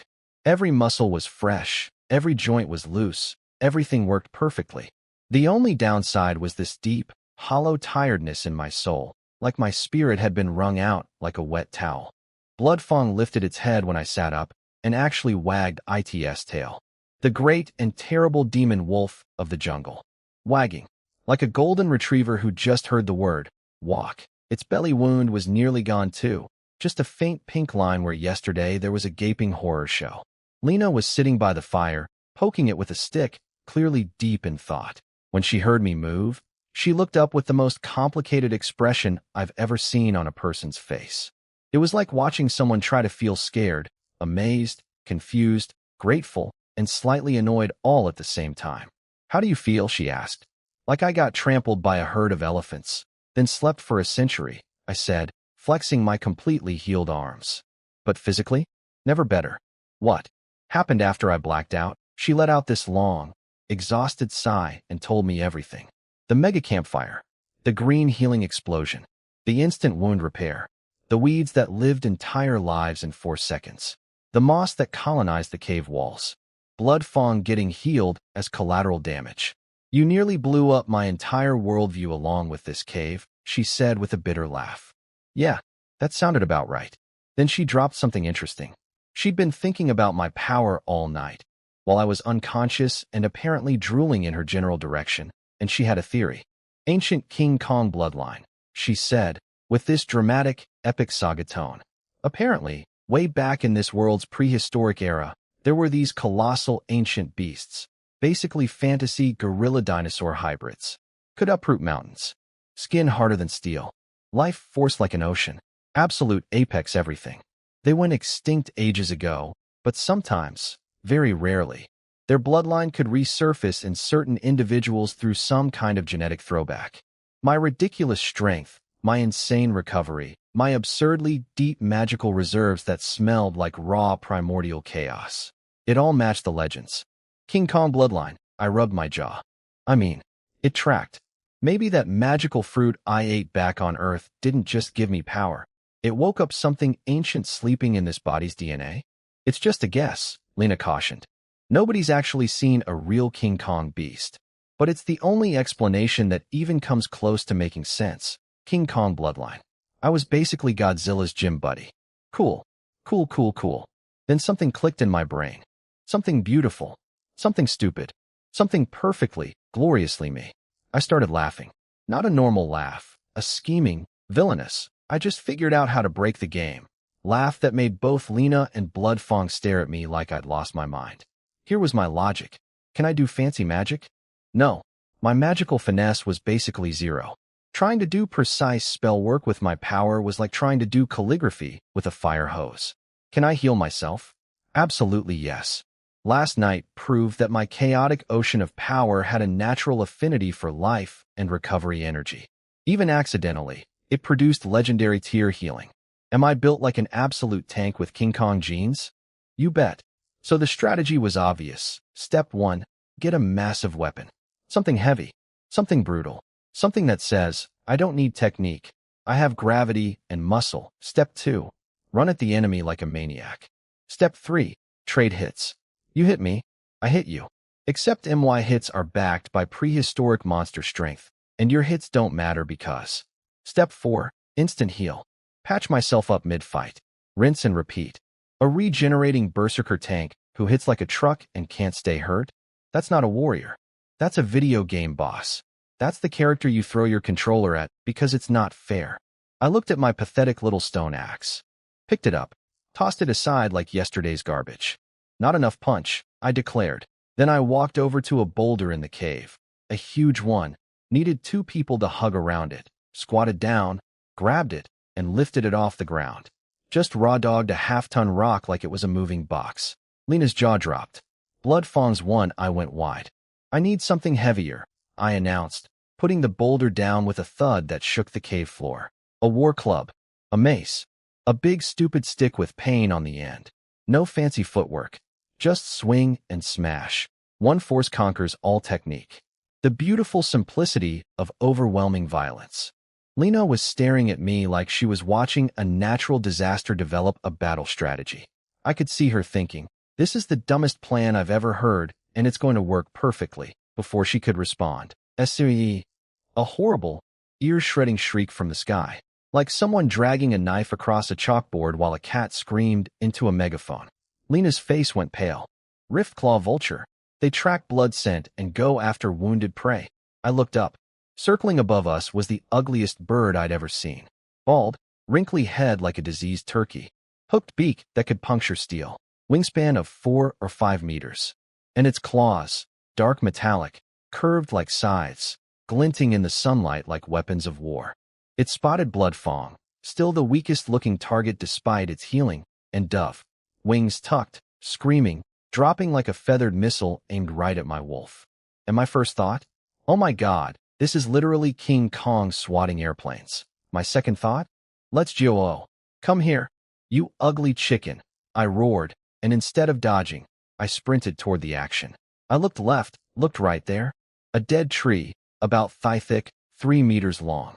I grabbed it, planted my feet, twisted my whole body, and ripped it out of the ground. Roots and all. Dirt flying everywhere.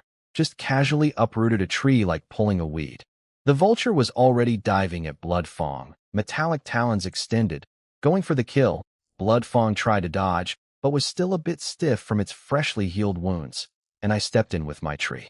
No technique. No finesse. No martial arts. Just 2 arms full of King Kong power, and a 3-meter log swung like a baseball bat at a bird the size of a hang glider. Boom. Direct hit. Center mass. The sound was like a car crash mixed with a watermelon explosion. The vulture shrieked, a sound of pure shock and agony, and went sideways through the air like a feathery cannonball. Slammed into the mountainside. Crumpled to the ground in a heap of broken wings and scattered feathers and confused life choices. I didn't give it time to recover. I dropped my now-cracked tree trunk, sprinted over, jumped on top of the dazed bird, dodged its frantically snapping beak, and started punching. Wham! Wham! Wham! Fist after fist. Pure caveman fury. Each punch backed by muscles that could lift boulders and a bloodline that apparently dated back to the dinosaur era. I was punching this bird like it owed me money. 3 hits was all it took. The vulture's head caved in like a rotten pumpkin. Brain and blood everywhere. All over my fists, my chest, my face. The bird twitched twice and checked out permanently. I stood up, breathing hard, flicked chunks of bird brain off my knuckles, and looked down at my handiwork. King Kong, 1, Airplane 0. Classic. Then I noticed. The tree bark had scratched up my arms and chest during the fight. A few shallow cuts, nothing serious. Time to test the healing. I focused inward. Carefully, very carefully this time. Not like last night's catastrophe. I found that ocean of power, barely skimmed the absolute tiniest droplet from the surface, and guided it gently toward healing. A faint green flicker, barely visible. The scratches sealed up instantly, skin smooth and perfect, like rewinding a video. It worked. Controlled healing. Microdose. No explosions. No cave redecorating. No passing out. The system works. I turned to Lena, who was standing there with her mouth slightly open, covered in a fine mist of vulture debris, watching a shirtless half-orc who had just uprooted a tree, swatted a giant bird out of the sky like a fly, punched it to death with his bare hands, and then casually healed himself with a tiny green glow. I grinned at her. Full smile. Teeth and all. Probably looked absolutely psychotic with bird blood all over my face. Looks like this approach works. Lena blinked. Closed her mouth. Opened it again. Closed it. Blood Fong wagged its tail. The new battle doctrine of Guada, formerly of Chinese Special Forces, currently a half-orc with King Kong DNA and a magical ocean in his belly. Hit things with big stick. Get hit back. Heal instantly. Hit again. Repeat until nothing else is standing. It wasn't elegant. It wasn't sophisticated. It was the tactical equivalent of a toddler's tantrum backed by the power of an ancient god. And it was going to work beautifully. I just punched a giant vulture to death with my bare hands, healed myself with a green glow like a discount superhero, and now I needed a proper weapon because punching everything forever was going to get old. Probably.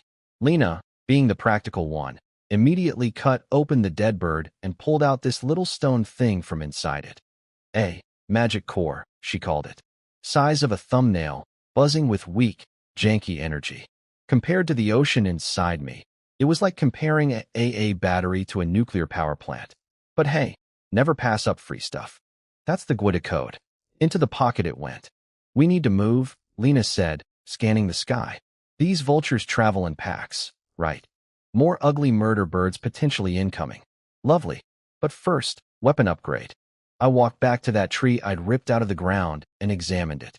Trunk was cracked from hitting the bird, but still mostly solid. Good weight. Good length.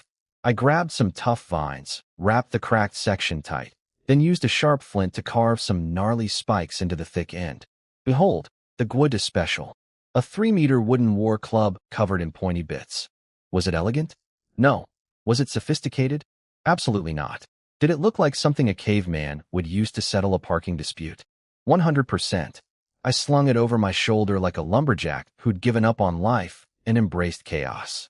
Lena stared at my creation. Her mouth twitched. She wanted to say something. She chose not to. Smart girl. We moved out.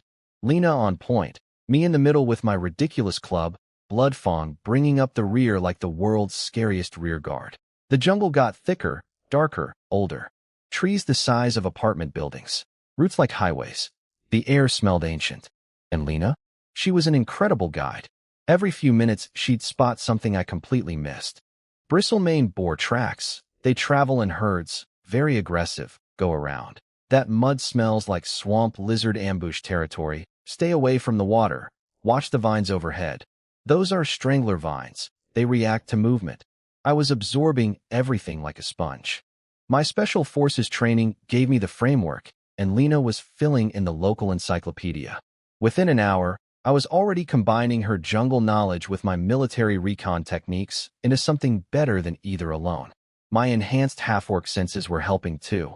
I couldn't identify specific creatures by smell like Lena, but my danger radar was going nuts in this place, pinging constantly. Which led to my coolest moment of the day. Lena was about to step onto a patch of forest floor covered in thick, dead leaves. Looked completely normal, but something in my gut screamed at me. Too perfect, too even, too. Please step here. I grabbed her arm. Wait, something's wrong down there. She looked confused. I don't see anything. Honestly, neither did I. But 10 years of bomb disposal and ambush detection had wired my brain to notice when normal looks a little too normal. I poked the leaves with my war club. The stick punched through into nothing. The leaves collapsed, revealing a deep pit lined with sharpened wooden stakes at the bottom. An old hunting trap, perfectly camouflaged by years of leaf fall. Lena went white. If she'd stepped there, she'd have been a catgirl kebab. How did you know? She asked, looking at me like I'd just performed another miracle. I shrugged. Gut feeling. Her respect for me went up another notch. I could see it in her eyes. This guy is strong, heals like a cheat code, and has supernatural danger instincts. What can't he do? Answer, magic. I can't do magic. But let's not bring that up right now. We kept going. Spotted some beautiful deer-like creatures with crystal antlers. My inner hunter immediately went, dinner, but Lena shut that down fast. Crystal horn deer. Their antlers are worth a fortune for magic potions, but they're insanely fast, and those crystal horns cause wounds that won't heal properly. Not worth the risk. I filed that under, hunt later when I have better gear and fewer things trying to kill me. The list was getting long. The deeper we went, the more the forest changed. Trees went from big to enormous to, okay, this is just showing off. Some of these trunks needed 20 people to hug around. The bark had this weird bronze metallic sheen. The roots were so massive they created their own mini landscapes, valleys, bridges, caves, all made of wood. The air felt thick with something old and powerful, like the forest itself was watching us. We're reaching the edge of the ancient tree hills, Lena whispered, genuinely reverent. These trees are thousands of years old. Some say they have faint consciousness. Shamans come here to find wood for their staffs and to meditate. Cool. Sentient trees. Add it to the list of things in this world that might kill me. And then, something happened inside me. That bottomless ocean of chaos power, the one that's been sitting in my gut like a sleeping kraken, it rippled. Just barely. Like something out there had pinged it. A tiny signal, a faint magnetic pull coming from somewhere to my left. It was like a compass needle twitching. Subtle. Almost imaginary. But real. I stopped walking. What is it? Lena's blades were instantly half-drawn. That direction, I pointed left into a particularly dark, tangled section of megatrees. Something's calling. I can't explain it. Anyone else would have said, you're imagining things. But Lena had seen me detect invisible pit traps and accidentally perform god-tier healing magic. So she just nodded and followed me into the dark. We crept forward. The ancient forest got quieter and quieter. Even the bugs shut up. The air was thick with a silent, solemn energy, like being inside a cathedral made of wood. Then we found it. In front of the most massive tree I'd seen yet. Bronze bark, 20-person trunk, roots like sleeping dragons. I felt the pull again. Strongest here. Coming from the roots. Lena felt it too. There's something in there, she breathed. Be careful. Ancient trees sometimes have guardians. I parked Bloodfong on lookout duty and squeezed with Lena into a narrow gap between the giant roots. Dark, earthy, smelling like centuries of growth. And there, nestled against the deepest root, was a plant, half a foot tall, jade white, almost translucent, like it was carved from living gemstone. 3 oval leaves with glowing white veins that pulsed gently like breathing. And in the center, cradled like a precious egg, was a single fruit. Pigeon egg-sized, smooth as glass, deep jade green, with milky starlight swirling inside it like a tiny galaxy in slow motion. It was the most beautiful thing I'd seen in either life. Lena's jaw literally dropped. Her cat ears went straight up. Her tail went rigid. Ancient tree heart marrow, she whisper-screamed. This is legendary. This is supposed to be a MYTH. What does it do? I asked, already feeling my inner power humming softly in resonance with the fruit. Not violently, not chaotically, but comfortably. Like 2 old friends recognizing each other. Lena was practically vibrating with excitement. Only trees over 5,000 years old can produce these, and only under perfect conditions. For shamans and druids, it's the ultimate treasure. It massively strengthens spiritual power, makes it easier to commune with nature's spirits and elements, and might even unlock natural magic abilities. And the best part, it's gentle. Pure energy, 0 side effects. Perfect for stabilizing and nurturing the mind. She spun to face me, eyes blazing. Gwada, this is exactly what you need. It could help you control your chaos ocean, or at least make your mental power strong enough to start building foundations for control. I stared at the fruit. The universe had just handed me, personally, the exact item I needed most. Like a video game dropping the perfect loot at the perfect moment. Was this luck? Fate? The ancient tree reading my situation and going, "Here, kid, you need this more than I do?" I didn't care. Gimme. I reached out carefully. My fingertip touched the fruit. It was cool and smooth and trembled slightly, like it was alive. Inside me, the ocean stirred, but gently, peacefully. A warm, comfortable ripple instead of the usual terrifying tsunami. The fruit liked me. Or at least, it didn't hate me. I'd take it. I plucked it carefully. The little galaxy inside swirled faster, like it was excited. "How do we split this?" I asked Lena. "Because fair is fair, we found it together." She shook her head, and I could see it cost her. She wanted that fruit. Her eyes were hungry for it. But she pushed through. "This is your find, Gwada. Your instinct led us here. And you need it way more than I do. One leaf is enough for me. The leaves contain pure natural energy too. It'll help me with my wind step and shadow techniques. I'll be digesting that for months." I respected that. Seriously respected it. Turning down a legendary treasure because someone else needs it more? That takes character. I plucked one of the 3 leaves and handed it to her. She wrapped it in soft leather like it was made of diamond and tucked it against her heart. The smile on her face was worth more than the fruit. "I owe you one," I said. "You saved my life from goblins," she replied. "We're even." We were not even. Not by a long shot. But I let it go. I held the ancient tree heart marrow in my palm, feeling its gentle warmth, watching the little stars orbit inside. This tiny jade fruit might be the key to everything, controlling my insane power, not exploding randomly, not being a walking monster magnet, and maybe, finally, becoming something more than a caveman with a big stick. Day 3 progress report. Punched a bird to death. Built a war club. Saved Lena from a spike pit with pure vibes. Found a legendary mythical fruit that literally nobody believed existed. Still fighting monsters with a wooden stick despite containing god-level power. This world keeps trying to kill me, and I keep finding treasure in the wreckage. I'll take those odds. So you know that magical fruit I just found? The one that was going to solve all my problems? The legendary treasure that the universe kindly placed in my path like a gift from the gods. Yeah, the tree wanted it back. The second I tucked that fruit into my clothes, the entire root system around us went from ancient and peaceful to, "Excuse me, that's mine," in about half a second. Roots started writhing like snakes. The air turned ice cold and hostile. The exit? Sealed shut instantly. Vines and roots knitting together like a living door slamming in our faces. "The Guardian," Lena screamed. "We triggered the defense mechanism. Oh great. The tree has security." The ground in front of us exploded, and out of the dirt rose something straight out of a nightmare nature documentary. A 3-meter-tall humanoid figure made entirely of twisted ancient roots, iron-hard bark, and glowing moss. 2 arms ending in bronze-colored wooden spear points. And where its face should have been, 2 empty eye sockets burning with cold green fire. An ancient tree guardian, living wood with an attitude problem. And it was furious. Those green flame eyes locked directly onto me, specifically onto the fruit in my pocket, with an expression that clearly said, "Give that back, or I will mulch you." Then it swung. One massive wooden spear arm came crashing down at my skull like a falling skyscraper. The wind pressure alone made my lungs seize up. I had about a quarter of a second to react. I screamed, grabbed my war club, and blocked overhead with everything I had. Boom. The impact was like getting hit by a building. The ground under my feet cracked and cratered. My knees buckled.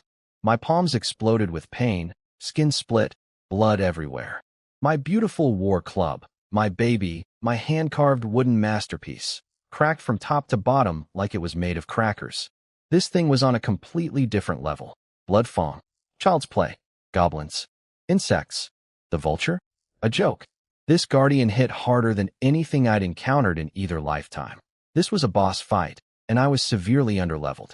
Lena was having her own problems. Root tentacles were whipping at her from every direction, and her blades could barely scratch them. Blood Fong was trapped outside, howling and smashing against a wall of roots that wouldn't budge. The guardian stabbed at my chest with its other arm. I rolled sideways, barely, but a root erupted from underground and coiled around my left leg like a python. Squeezed so hard I heard my bones creak. I smashed it with my club, barely dented it. Trapped. Outmatched. Exit blocked. Allies cut off. I was going to die. In a tree. Killed by a tree. The most embarrassing death in 2 lifetimes. And that's when my body decided to have another magical episode. Except this time, it wasn't a healing hiccup or a tiny intimidation pulse. This was the big one.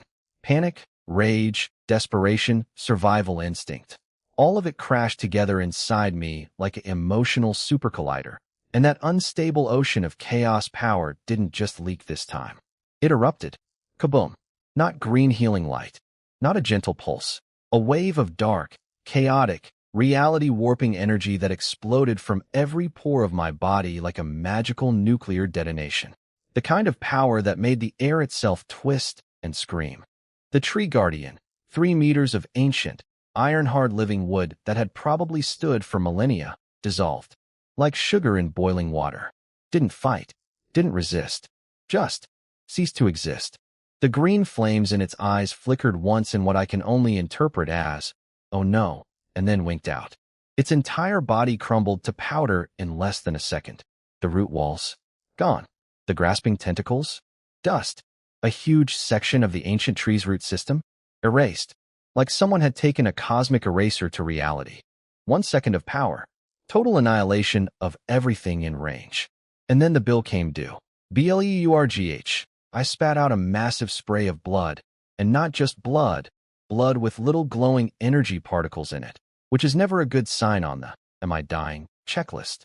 My skin cracked like dry pottery. My blood vessels went purple-black and bulged out everywhere. I was bleeding from my eyes, ears, and nose simultaneously. My skull felt like it was being pulled apart from the inside. The energy hadn't been controlled. It had just detonated.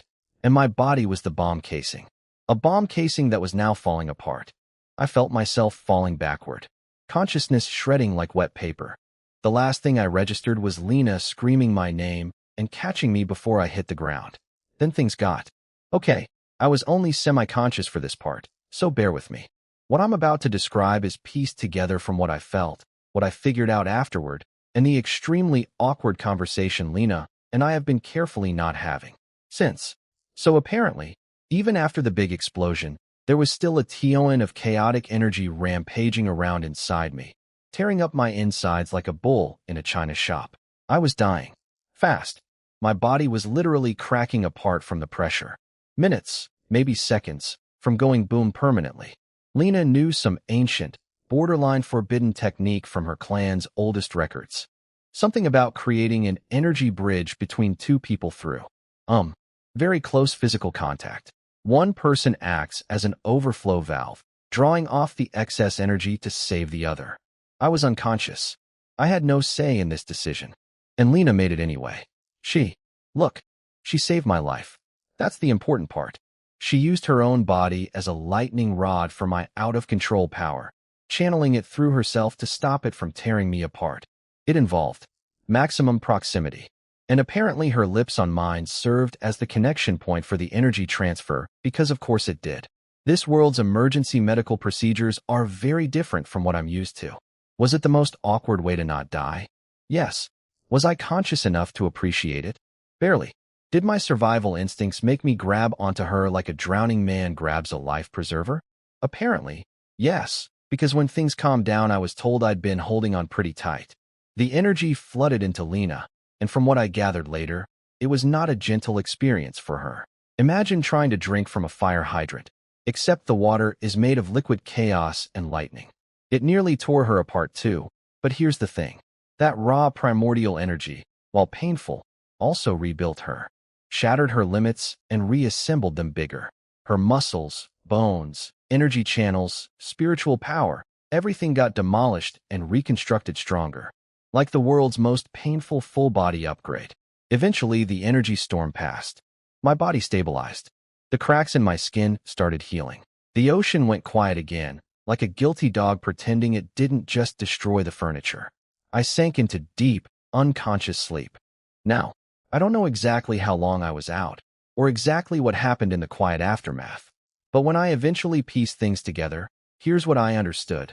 Lena saved my life using an ancient technique that she'll probably never fully explain to me without turning the color of a tomato. In the process, she absorbed enough of my overflow power to undergo a complete physical and magical transformation, going from talented warrior to something several tiers higher in one agonizing session. She apparently covered me with moss and leaves, got dressed, sat down next to me, and started meditating on her absolutely insane new power level while I snored peacefully, completely unaware that anything had happened. Bloodfawn calmed down outside once the crisis passed, probably doing that confused head tilt dogs do when they hear a weird noise. And the ancient tree? Well, it was missing a significant chunk of its root system now. A several thousand-year-old supernatural tree, partially deleted by one uncontrolled magical burp from a half-orc who couldn't even sense a campfire yesterday. So to summarize Day 3's evening session, found legendary fruit, got attacked by angry tree monster, accidentally nuked the tree monster with uncontrolled chaos power, nearly died from magical self-destruction, got saved by cat girl using ancient emergency intimacy technique, was unconscious for the entire romantic part. Typical Gua. Deluxe accidentally gave Catgirl a massive power upgrade as a side effect. Will definitely never be able to make eye contact with Lena again. You know, in video games, there's usually a tutorial level, where you learn the basics in a safe environment before the real challenges begin. I appear to have skipped the tutorial and gone straight to, repeatedly almost dying while accidentally breaking the laws of nature. Cool. Very cool. Everything is fine. I woke up feeling like a brand new person. And I mean that literally. You know that feeling after the best sleep of your life, times 1,000? Every sense was dialed up to 11. I could hear tree sap flowing through branches 50 feet above me. I could smell mushrooms hibernating underground. I could even sense Lena's energy humming steadily nearby, like a warm engine. My body, flawless. Not a scratch, not a crack, not a single trace of that terrifying moment where I almost exploded like a magical piñata. The chaos ocean inside me was still there, still massive, still incomprehensible, but it felt calmer, like someone had thrown a blanket over a screaming baby. The ancient tree heart marrow fruit had dissolved into my core while I was unconscious, settling into my lower belly like a spiritual anchor, radiating this gentle, stabilizing warmth that was constantly smoothing out the rough edges of my chaotic power. My brain was sharp, clearest it had ever been in 2 lifetimes. Like someone had cleaned my mental windshield with divine Windex. You're awake, Lena said from nearby, her voice oddly husky. I turned to look at her and immediately noticed 3 things. 1. She was stronger. Noticeably. Her aura was different, denser, more powerful. Her skin practically glowed. Her eyes sparkled with new energy. 2. She couldn't look me in the eye. Her gaze kept darting away like a nervous butterfly. 3. Her face was the color of a ripe tomato. The Guardian? I started. You vaporized it, she said quickly, clearly wanting to skip past certain topics. Your power exploded, and it just dissolved. How do you feel? Amazing, actually. Best I've felt since arriving in this world. Is it the fruit? Partly. Her blush deepened. She was physically incapable of looking at me. Now, I may be a caveman in this world, but I was a special forces caveman in my last one. I'm trained to notice details. And the details were screaming at me. Lena's sudden power boost. Her inability to make eye contact. The faint energy traces on her skin. Her whole vibe of, something very significant happened while you were unconscious. My body being not just healed, but stabilized in ways that shouldn't have been possible from just eating a fruit. I grabbed her wrist. She flinched like I'd touched her with a live wire. Lena, what happened after I passed out? The whole truth. She tried to pull away. Couldn't. Tried to look anywhere except my face. Failed. Her ears were flat. Her tail was doing that nervous swish thing, and she was blushing so hard I was worried about her blood pressure. It was just a technique. A clan secret. Energy transfer. You were dying, okay? The words came tumbling out in a defensive avalanche. Your power was tearing you apart from the inside, and I had to create an energy bridge, and the only way to do that was through maximum proximity contact. I stared at her. She stared at the ground. The pieces clicked together like a very spicy puzzle. Ancient energy transfer technique. Maximum physical contact. Yin-yang balance. Her massive power upgrade. My mysterious stabilization. Her current state of wanting to evaporate from embarrassment. Oh, Lena, I said slowly. Did you? Yes, okay. Yes, she burst out, eyes glistening, chin raised defiantly even as her whole face burned crimson. You were going to die? Your body was cracking apart. What was I supposed to do, watch? And I got stronger from it, so it wasn't. I didn't lose. It was mutual benefit and you don't owe me anything, and I pulled her into my arms. She squeaked. Actually squeaked. The fierce leopard warrior who'd slaughtered goblins without blinking made a sound like a startled hamster. Thank you, Lena, I said quietly, right next to her ear. Her sensitive cat ear twitched so hard it tickled my nose. You saved my life. I owe you everything. She was trembling in my arms. From embarrassment, from residual emotion, from the sheer intensity of everything that had happened. Her face was buried in my chest, and I could feel the heat radiating off her cheeks through my skin. Then, because I am who I am, I added, so this energy transfer technique. It worked really well. My power's more stable, you're stronger. Seems like it would be irresponsible not to continue the treatment, right? For medical purposes. Mutual benefit. Very scientific. Her head snapped up. Those amber eyes went wide. You can't just, I kissed her. Her protest died somewhere between unacceptable and MMPH. Her fists pushed against my chest for approximately 1.5 seconds before they stopped pushing and started grabbing. Her tail went rigid, then went absolutely haywire. When we finally came up for air, she was panting, dazed, and had completely forgotten what she was arguing about. See, I grinned. Your body agrees with the treatment plan. You are the most shameless, she sputtered, but she didn't pull away. In fact, her arms were wrapped around my neck and showed zero intention of letting go. I scooped her up. She weighed nothing to me now, and headed deeper into the cave where the moss was soft and thick. Bloodfang, guard the door, I called over my shoulder. From outside came a resigned grumble and the sound of a massive wolf body repositioning itself to block the entrance. Bloodfang was apparently very familiar with this assignment already. Good boy. So began what I can only describe as the greatest training montage in the history of any world. Here was the deal. The dual cultivation actually worked. Like, legitimately, scientifically, magically, provably worked. Every session created an energy circuit between us. My chaotic overflow got channeled into Lena in controlled doses. Her body absorbed and refined it, getting stronger each time.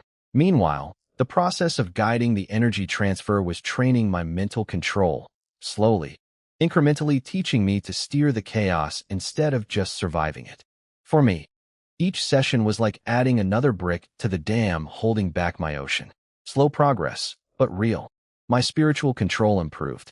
The random dangerous energy leaks decreased. The foundation for actual power management was being laid, one brick at a time. For Lena, she was transforming. Every day stronger, faster, more powerful. Her energy reserves multiplied. Her reflexes became superhuman even by beastkin standards. She was evolving from elite warrior to walking natural disaster in real time. Our daily schedule looked something like this. Morning, wake up, eat, go hunting to test our new abilities. Me with my upgraded war club, now reinforced with vines and studded with sharp beast fangs, smashing things with even more force than before. One swing could shatter the bones of a bristle-maned boar, those things Lena had warned me to avoid just days ago. Now I was hunting them for breakfast. Lena was even scarier. She moved like actual lightning, a black blur with blades. Most of the time, animals were dead before they realized she was there. She'd appear behind a creature, blades already sheathed, and the thing would fall apart 3 seconds later. She was basically an anime character now. Afternoon, explore, gather resources, scout the area, share information. Lena taught me about this world, the different beast tribes, human kingdoms, magical systems, politics. I told her stories from a faraway land, Earth, heavily edited. She was fascinated by concepts like pizza and television, evening, dual cultivation, for purely medical and strategic purposes. Obviously, very professional. Look, I'm not going to go into details because a gentleman doesn't kiss and tell. But I will say this. Lena went from blushing at eye contact to actively enthusiastic participant in a remarkably short time frame. Leopard people, it turns out, have a certain intensity. Once they commit to something, the cave walls heard things. Bloodfang learned to sleep with its paws over its ears. The days blurred together into this insane routine of fighting, eating, training, and training more. Our relationship went from awkward allies to can't keep hands off each other to something genuinely deep and real. I'd hold her at night and we'd talk for hours about our pasts, our fears, our dreams for the future in this crazy world. She made me feel less alone in this strange new life. I think I did the same for her. It was like a honeymoon in the apocalypse. Paradise in a cave. The best 2 weeks of my new life. And then, naturally, reality came knocking. Lena came back from a scouting run one evening looking grim. Gwada, we need to leave. Now, she'd found tracks. Wolf cavalry tracks. Lots of them. Heading in our general direction. The Bloodscar clan, led by some psychopath chief named Garg, had apparently learned about their goblin squad getting wiped out and was expanding their search perimeter. Our cozy love cave was uncomfortably close to the search zone. Also, Lena's face went nuclear red again. My mating season is approaching. My scent will change and become trackable. I stared at her for a second, then burst out laughing so hard I almost fell over. She punched my arm, which actually hurt now given her upgrades, but I pulled her close anyway. More reason to keep up the dual cultivation, I said with my most innocent face. She called me 6 different words in beast language that I'm pretty sure were all variations of shameless pervert, but she was smiling. I looked out at the darkening jungle. Our little paradise was ending. Out there was a hostile world full of wolf armies, tribal politics, monsters, and mysteries. My power was more stable, but far from controlled. We were strong, but far from invincible. But I had a war club with fangs in it, a power-leveled leopard girlfriend, an obedient demon wolf, and an ocean of god-tier chaos magic slowly coming under control. 2 weeks ago, I woke up naked and bleeding in a jungle with nothing. Now I was ready to go meet this world head-on. Watch out, Talaris. Gwada is coming, and he's bringing his whole dysfunctional family. So picture the scene. Beautiful sunset, cozy campfire, a whole roasted forest goat sizzling on the spit, me shirtless and looking fantastic, if I do say so myself, Lena sharpening her blades beside me with that look she gets when she's pretending she's not staring at my abs. Life was good. Our little power couple boot camp had been paying off big time. I was stronger, more stable, more in control. She was faster, deadlier, practically vibrating with new energy. We were the jungle's scariest couple, and we had a routine: hunt, eat, train, sleep, repeat. But Bloodfang was acting weird. Instead of begging for meat scraps like usual, this wolf had zero dignity when food was involved. It was curled up in the shadows at the edge of the cave, shaking, twitching, making these low, pained groaning sounds like it had the world's worst stomachache. Its muscles were rippling under its fur in ways that muscles should not ripple. What's wrong with it? Lena asked, frowning. Her upgraded energy senses were pinging something strange. Not injury, not sickness, but something. Building. I watched more carefully. This wasn't pain exactly. It was more like pressure. Like something inside Bloodfang was trying to get out. Then it hit me. For the past 2 weeks, Lena and I had been doing our dual cultivation every night, and every session leaked tiny amounts of ultra-pure magical energy into the surrounding area. And who had been sleeping right outside the door this entire time, marinating in our magical runoff like a steak in a cosmic sauce? Bloodfang. Every single night. For 2 weeks straight. Plus, the ancient tree heart marrow had been passively radiating stabilizing life energy the whole time too.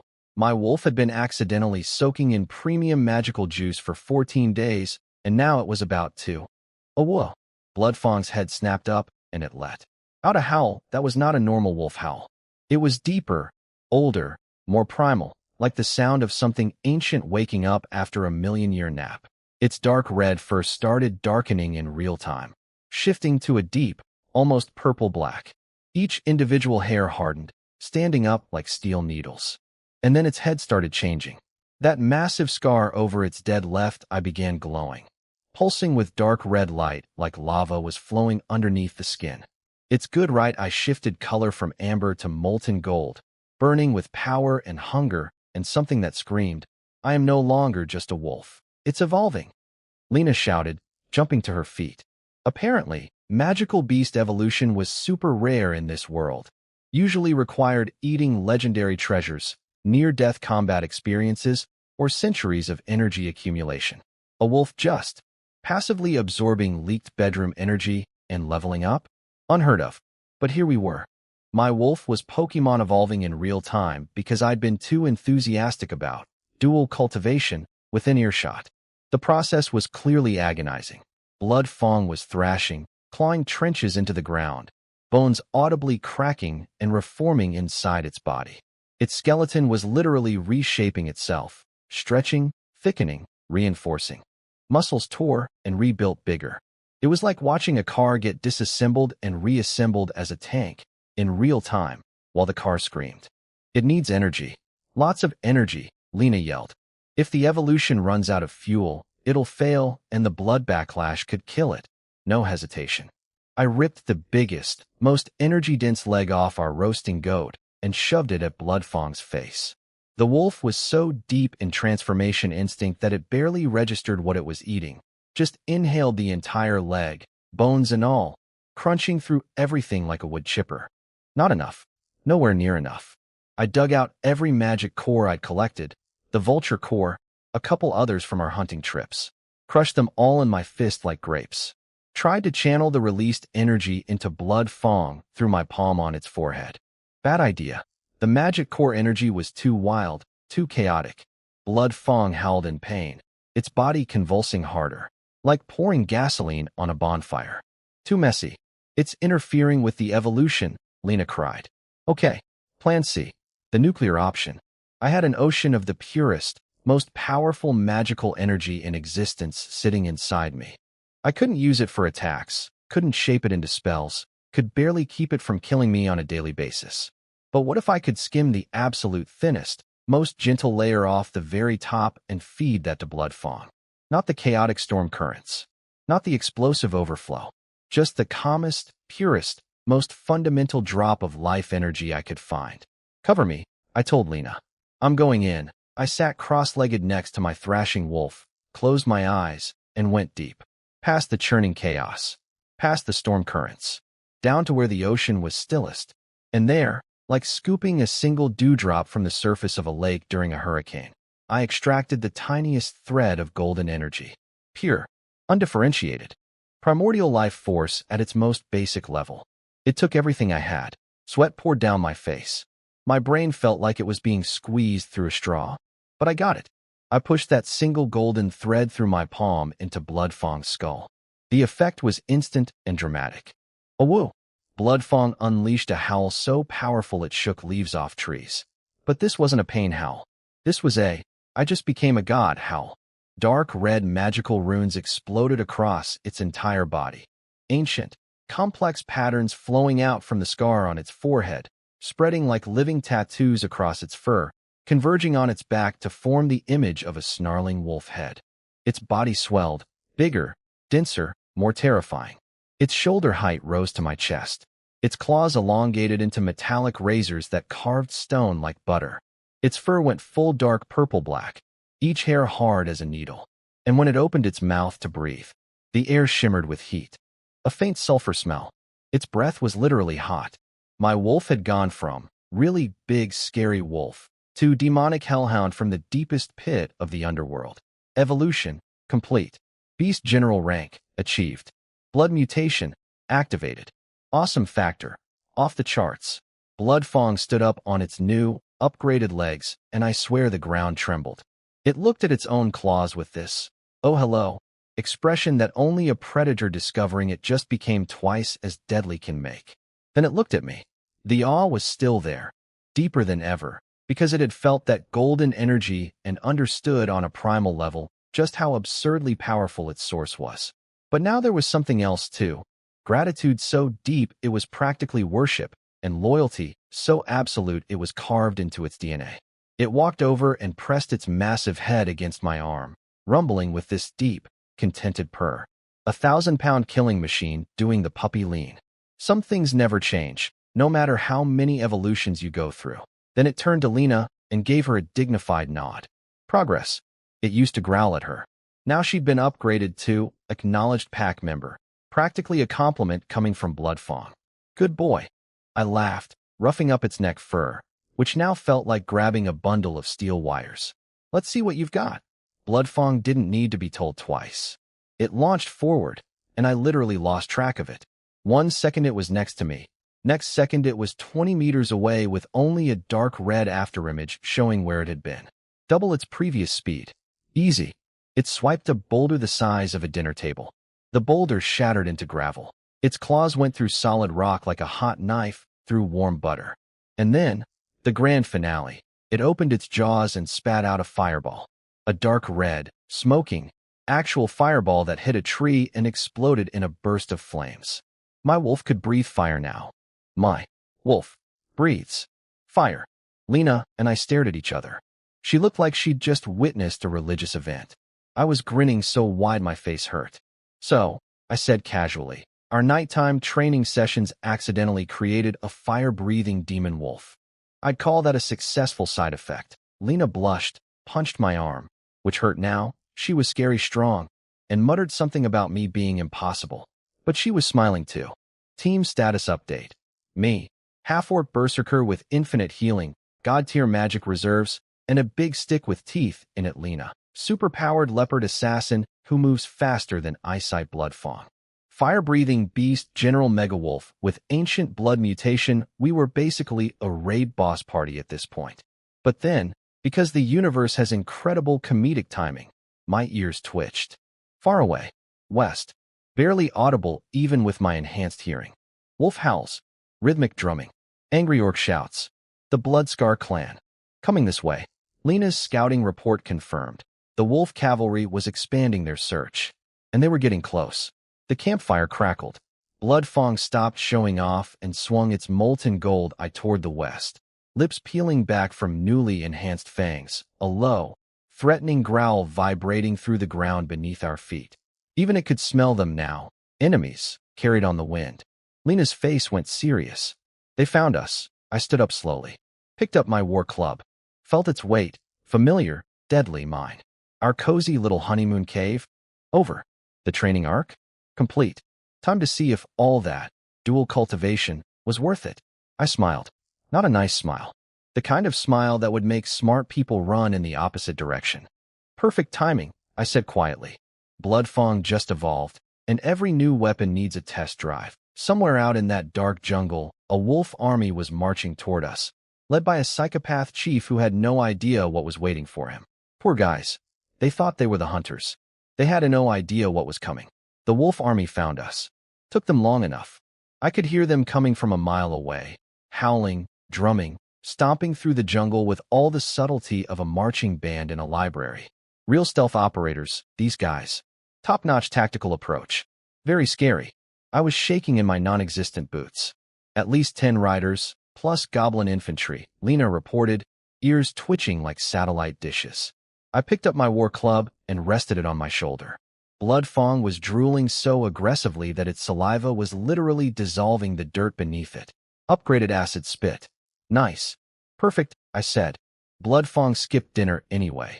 They came out of the tree line like a budget horror movie. First wave. About 20-something goblins, slightly better equipped than the last batch.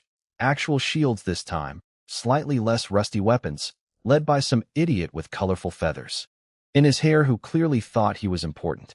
They spread out around our cave entrance in what I can only describe as organized chaos, which is generous. It was mostly chaos. Then came the main event. 11 massive gray-black wolves, each carrying a warrior in studded leather armor with red war paint on their faces. Steel spears. Real battle axes. These weren't goblin-level scrubs. These were actual trained fighters. The wolf cavalry of the Bloodscar clan.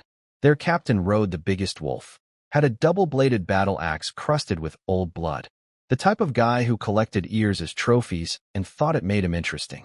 He looked at Lena like she was a piece of meat on display. Then he looked at me, specifically my human-looking face and my primitive wooden war club, and his expression turned into pure, condescending amusement. That's them, he sneered. A hairless half-breed mongrel and a Black Panther chick? She's pretty wild, though. We'll bring her back for Chief Garg. Or maybe we'll have fun with her ourselves first. His boys all laughed. The goblins cackled. Real comedy hour out here. Then he pointed his axe at me. Mongrel, kneel, kowtow, hand over the woman and your wolf. Cut off one of your own arms. Maybe I'll let you live as the lowest slave in the tribe. Lena was shaking with rage beside me, blades drawn, ready to murder. And me? I laughed. Out loud. Couldn't help it. The audacity of this man. The audacity. What's so funny? Captain Compensation snarled. I cleaned my ear with one finger, nice and casual. I'm laughing because you talk a lot of garbage for a guy riding a dog. Your whole squad combined couldn't handle what I ate for breakfast. And your chief? Not worth the dirt on my woman's shoes. I set my war club down gently. The thud echoed through the clearing like a funeral bell. Since you came all this way, you might as well leave your lives and your wolves here. My wolf hasn't eaten yet. I patted Bloodfang. Bloodfang, bless its dramatic little heart, unleashed a roar so powerful the trees shook. Its evolved beast general aura exploded outward, mixed with sulfur heat, and every single enemy wolf flinched backward, whimpering. The riders' faces went from smug to, wait, what is that thing, in about half a second. Kill them. The captain screamed, embarrassed. Chop the male to pieces. Take the female alive. And so began the most one-sided fight in the history of this forest. Round 1, Goblin Javelins versus. My chest 20 goblins threw spears at me. I didn't dodge, didn't block, didn't even flinch. Just flexed. Thunk, thunk, thunk. The spears hit my skin and bounced off. Left little white marks. Like someone throwing pencils at a brick wall. King Kong Bloodline Defense. Online. The goblins stared at their hands. Then at me. Then at their hands again. Yeah, that just happened. Round 2, Wolf Captain versus. My club the captain charged first, swinging his big fancy battle axe at my head with enough force to split a fully armored knight in half. I sidestepped, felt the wind slice my cheek. Close, but not close enough. And then I swung back. Not at the rider, at his wolf. Specifically, its belly. The soft part. Boom. The war club, loaded with every ounce of my King Kong strength, connected with the wolf's underside like a wrecking ball hitting a watermelon. Beast fangs on the club tore through flesh like it wasn't there. The entire wolf, plus rider, launched into the air and flew 5 meters before crash landing in a heap of guts and screaming. The wolf, dead on impact. Intestines on the outside now. The captain, broken arm, covered in his own mount's insides, face down in the dirt. First swing. First kill. Statement made. Round 3, everyone else versus. The 3 of us. I didn't stop. Momentum is everything. Spun with the club and caught the next rider square in the chest. His spear tried to block. The spear snapped like a chopstick. The club kept going. Hit his chest. His ribcage basically imploded inward. He flew backward, spraying blood and organ bits, bowling over 3 goblins on the way down. 2 swings. 2 riders eliminated. 10 seconds into the fight. Meanwhile, Lena was doing her thing. And by her thing, I mean becoming invisible with knives. She was moving so fast that goblins were dying before they even registered she was there. A black blur, a flash of steel, 2 goblins grabbing their slit throats, and she was already 3 targets ahead. She was cutting through them like a lawn mower through dandelions. Bloodfang. Absolute carnage. It dove into the wolf pack like a bowling ball into pins. One enemy wolf tried to bite its leg. Bloodfang casually crushed its skull with a single paw swipe. Another lunged from the side. Bloodfang caught it by the throat, shook its head once, snap. Dead wolf ragdolled through the air like a chew toy. Then a rider tried to spear Bloodfang's eye. The spear bounced off its reinforced skull, leaving only sparks. Bloodfang reared up on its hind legs and brought both front paws down on the rider like twin sledgehammers. Studded leather armor crumpled like aluminum foil. Ribcage, gone. Rider, very, very dead. The whole fight was a massacre. We weren't fighting.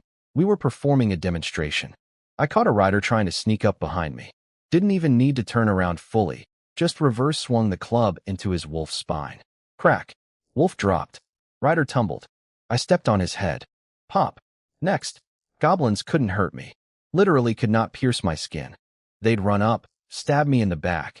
Their weapons would bounce off, and they'd stand there with this confused expression for about 1 second before my club turned them into a green smear, or Lena appeared behind them like the angel of death. In maybe 3 minutes, maybe, 8 out of 11 wolf riders were dead. Most of the goblins were scattered across the clearing in various states of not alive anymore, blood and body parts everywhere. The surviving wolves were howling in terror, trying to run.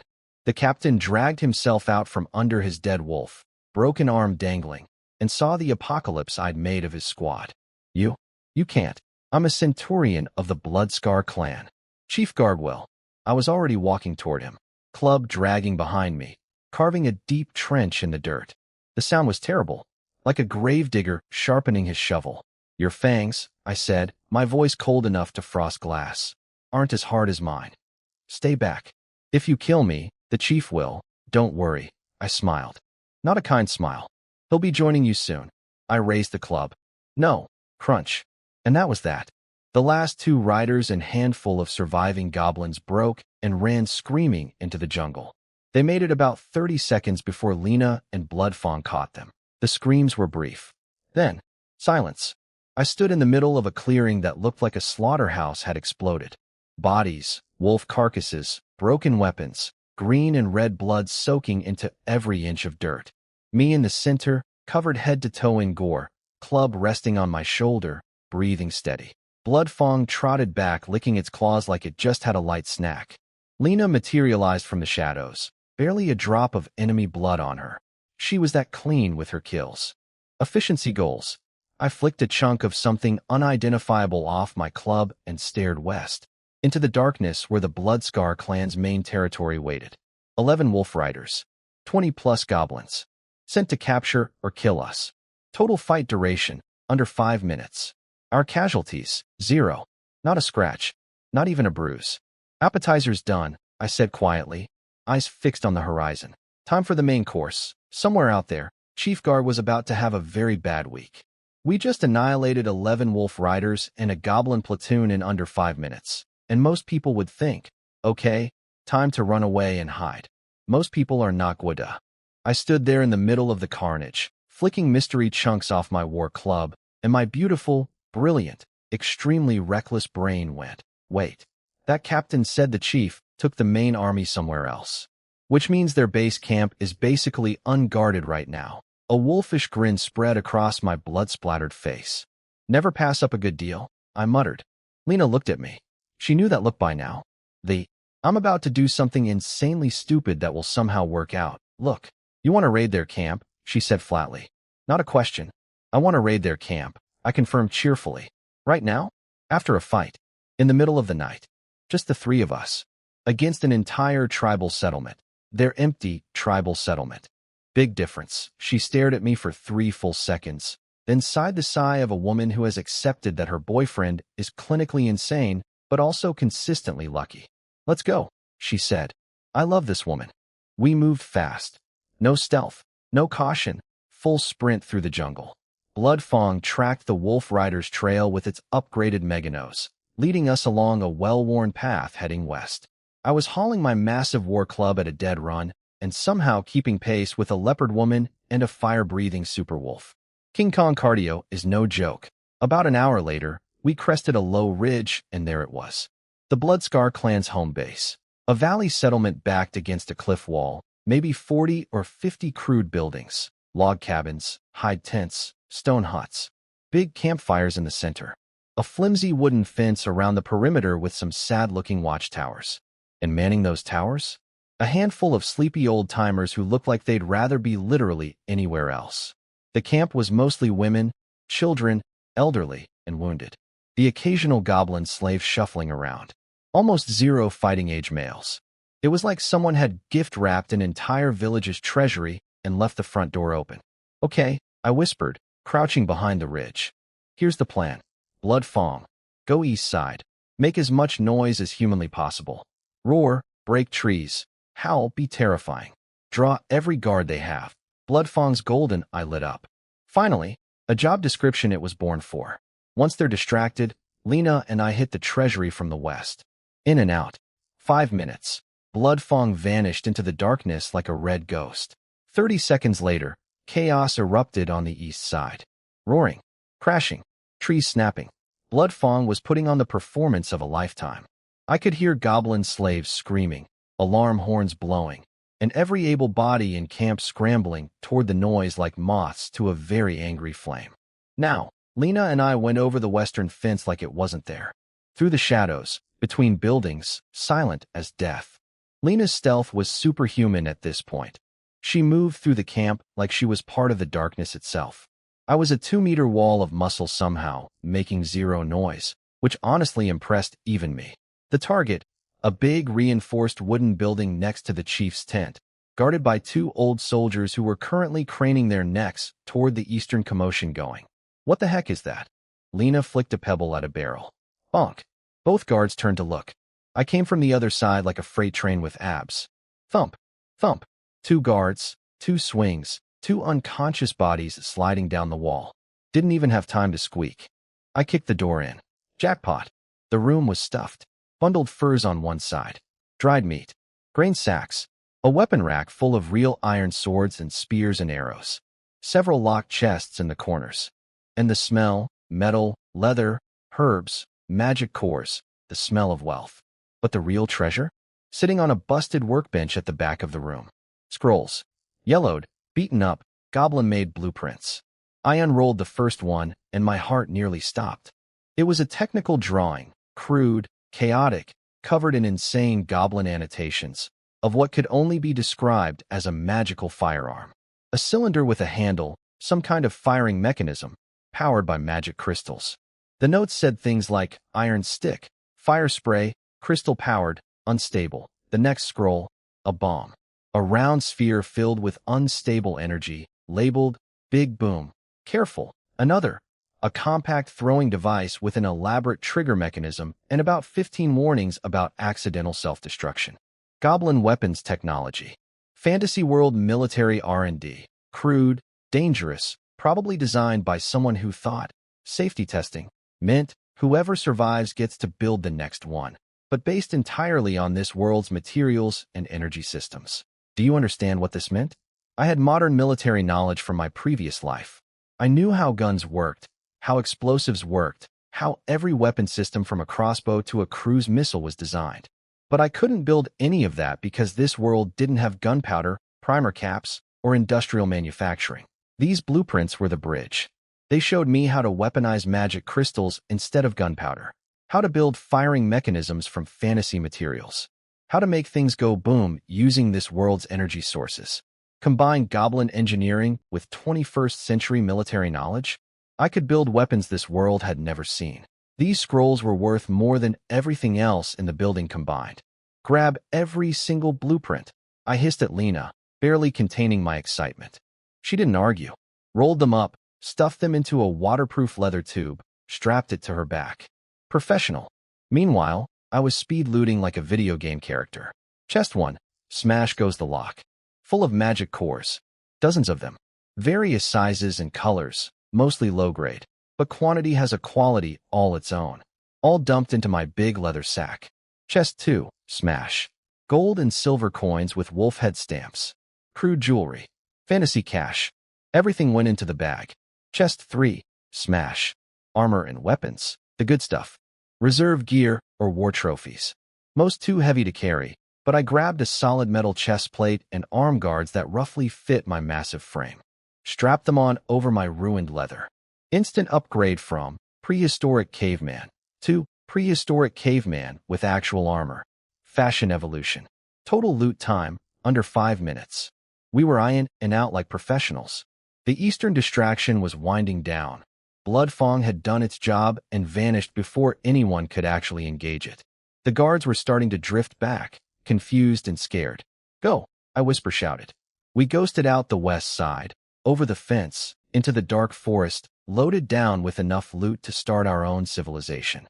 Behind us, about 30 seconds after we cleared the tree line, someone finally walked into the treasury building and discovered the smashed door, the unconscious guards, and the completely emptied storage room. The screaming that followed was beautiful. Alarm gongs, panicked shouting, total institutional meltdown.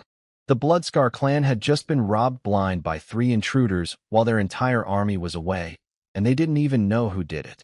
I paused at the top of the ridge, looked back at the chaos one last time, and smiled. Chief Guard, consider this a housewarming gift. From me to you. Bloodfang materialized from the shadows, tongue lolling, looking enormously pleased with itself. Lena appeared beside me, blueprint tube on her back, slightly out of breath but grinning. Tonight's haul, dozens of magic cores, a bag of gold and silver, real metal armor. Finally, not dressed like a caveman, dried food and supplies. Goblin weapons blueprints that could revolutionize warfare in this world. Enemy's dignity. Stolen, we disappeared into the night, rich, armed, and dangerous. Was Chief Guard going to be absolutely furious when he got home and found his treasury cleaned out? Absolutely. Was he going to come after us with everything he had? Probably. Was that going to be a problem? Looks at War Club. Looks at fire-breathing wolf. Looks at super-powered leopard girlfriend.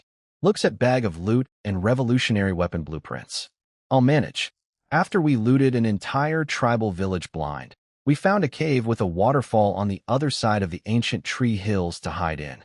Very scenic, very hidden, very chic, like 4 fugitives with a bag full of stolen gold. I spent the first night hugging those goblin blueprints like a teddy bear.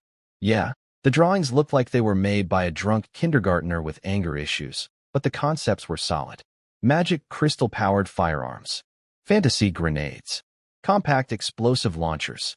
My military brain was already redesigning everything with proper engineering principles. Give me a workshop and some materials, and I could change the face of warfare on this continent. But that was future stuff.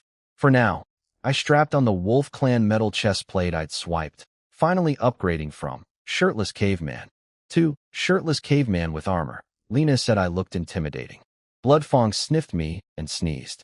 I chose to take both as compliments. Life settled into a nice rhythm. Bloodfang ate approximately 3 deer per day because evolution apparently came with the appetite of a black hole. Lena was getting scarier by the hour. Her wind element sensitivity had reached the point where she moved without making any sound at all. Like zero. She'd appear next to me, and I'd jump every single time. She thought it was hilarious. Then one afternoon, while I was practicing war club swings under the waterfall, very cinematic, very cool, definitely not showing off for Lena, we heard something. Clink, clink, clank. That stupid stubborn rock. Tui. This purity is garbage. Not even fit to be a doorstop for my furnace. Wasted half a day on this. A deep, gravelly voice, thick with accent, absolutely fuming with frustration. Sounded like someone gargling rocks while complaining to the universe. Lena and I exchanged looks. Dwarf? She whispered. Dwarf. My eyes lit up like Christmas morning. In my master plan for world domination, survival and prosperity, dwarves were essential. Master craftsmen, expert metal workers, the only people on this continent who could potentially help me turn those goblin blueprints into real weapons. And one had just wandered into my backyard. The universe was being suspiciously generous lately. I was not going to question it. We crept through the trees and found him. About chest height on me, but built like a fire hydrant made of muscle. Arms thicker than my thighs. Wild reddish-brown hair braided into a million tiny braids with copper rings. Wearing a filthy leather work apron over everything. Currently beating the absolute daylights out of a rock face with a mining pick while cursing its entire geological ancestry. At his feet, a sad little pile of garbage quality ore. Clearly a prospector having the worst day of his career. Now, a normal person would just walk up and say hello. But I am not a normal person. I am Gwada, and I never enter a negotiation without a strategy. I put on my best, friendly innocent guy, smile, the one that Lena says makes me look like a wolf pretending to be a sheep, and called out in my terrible common tongue mixed with the 3 dwarf words Lena had taught me. Hey there, mighty son of the mountains. Having a rough day?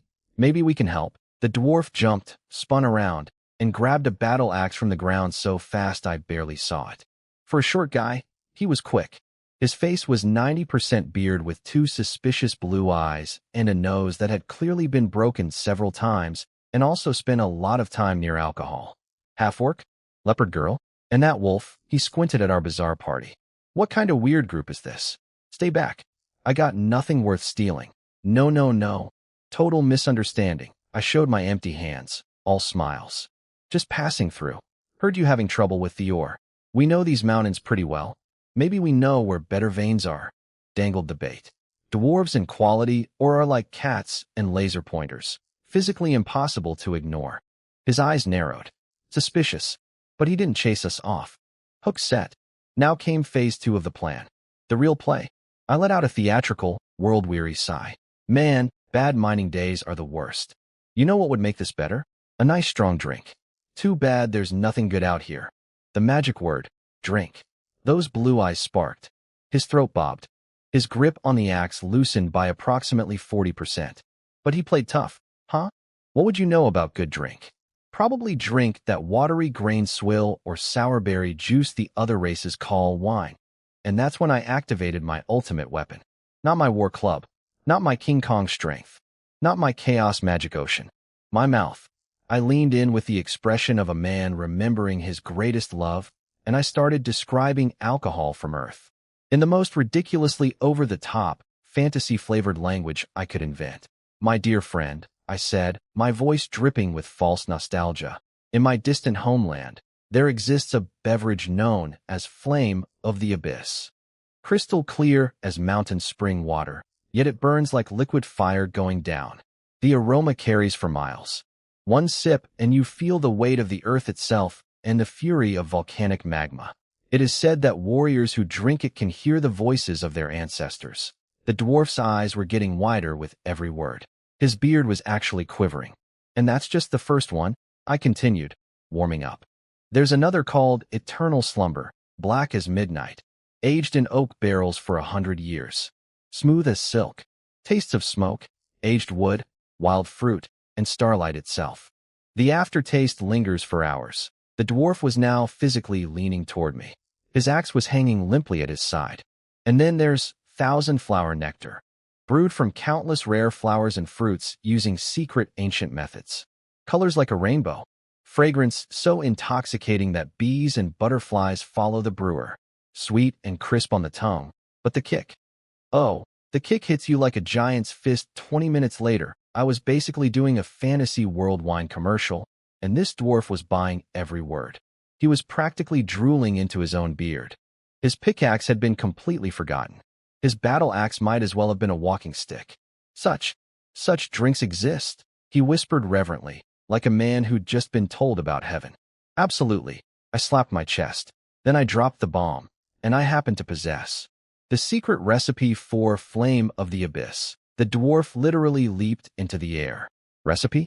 You have the recipe? His name, it turned out, was Copperbeard Stonehammer, certified high-level craftsman from some place called Iron Forge Hold. Expert blacksmith and brewer. Basically the exact person I needed to meet, delivered to me by the comedy gods of this world. I played it cool, acted reluctant. Well, it's a treasured family heirloom. But you seem like a craftsman of rare talent. Perhaps fate brought us together. My eyes, accidentally, drifted to a plain-looking metal ring on his finger. My enhanced senses could feel faint spatial magic emanating from it. A storage ring. A pocket dimension on his finger. The fantasy equivalent of a magic backpack. That ring was worth more than everything we'd stolen from the Bloodscar clan combined. And this dwarf was going to trade it for booze instructions. I, reluctantly, agreed to share the recipe in exchange for the ring and friendship. Copperbeard nearly ripped his own finger off getting that ring to me. Done deal before I even finished my sentence. Then came the performance. I explained the basic principles of distillation. Heating fermented liquid, capturing the alcohol vapor, cooling it back into concentrated liquid. This was Chemistry 101 from Earth, but to a world that had never invented the concept? Revolutionary. Of course, I dressed it up in absurd mystical language. Harness the essence of earth fire. Purify under moonlight. 9 steams and 9 sunbakings. I deliberately fudged some details and got a few numbers wrong. Couldn't make it too easy, but the core concept of heat it, catch the steam, cool it down, get stronger booze, came through crystal clear. Copperbeard was scribbling on scrap leather like his life depended on it. His eyes were the size of saucers. He was muttering, "Genius. Why didn't I think of this? Heat. Condense. I could make something stronger than dwarven fire whiskey." When I finished, he looked at me like I was a divine being sent from the forge god himself. "Brother," he bellowed, crushing my hand in a grip that could bend steel. "You are my best friend. The ring is yours. Come to Iron Forge Hold anytime. Mention Copperbeard Stonehammer, and you'll drink free for life." Then he grabbed his notes, abandoned his garbage or pile without a backward glance, and sprinted into the forest, presumably heading straight to his workshop to start experimenting. I've never seen a short, stocky man move that fast. "Come find me when there's trouble," he shouted over his shoulder as he disappeared. Dwarves keep their promises, and just like that, he was gone, leaving behind a pile of worthless rocks and one extremely smug half-orc. I slipped the ring on, focused my mind on it. Inside, about 3 cubic meters of storage space, currently containing some random or samples, tools, dried meat, and a small barrel of dwarf ale that smelled strong enough to strip paint. 3 cubic meters of invisible storage. On my finger, I immediately started stuffing everything in. Goblin blueprints? In. Magic cores? In. Gold and silver? In. Spare supplies? In. Suddenly I went from guy carrying a suspicious amount of loot to guy with nothing but a war club and a clean conscience. Lena walked up with that look. I just watched my boyfriend con a dwarf out of a magical artifact using fake wine commercials. Look. "Those drinks you described," she said slowly. "Mostly made up," I admitted with a grin, pulling her close. "But the distillation science is real. Dwarves are master brewers. Give Copperbeard 6 months, and he'll actually invent something incredible. Then we show up, drink for free, and he thinks we're the generous ones. Everybody wins." Lena stared at me for a long moment. "You are the most shameless, manipulative, brilliant idiot I have ever met. Thank you.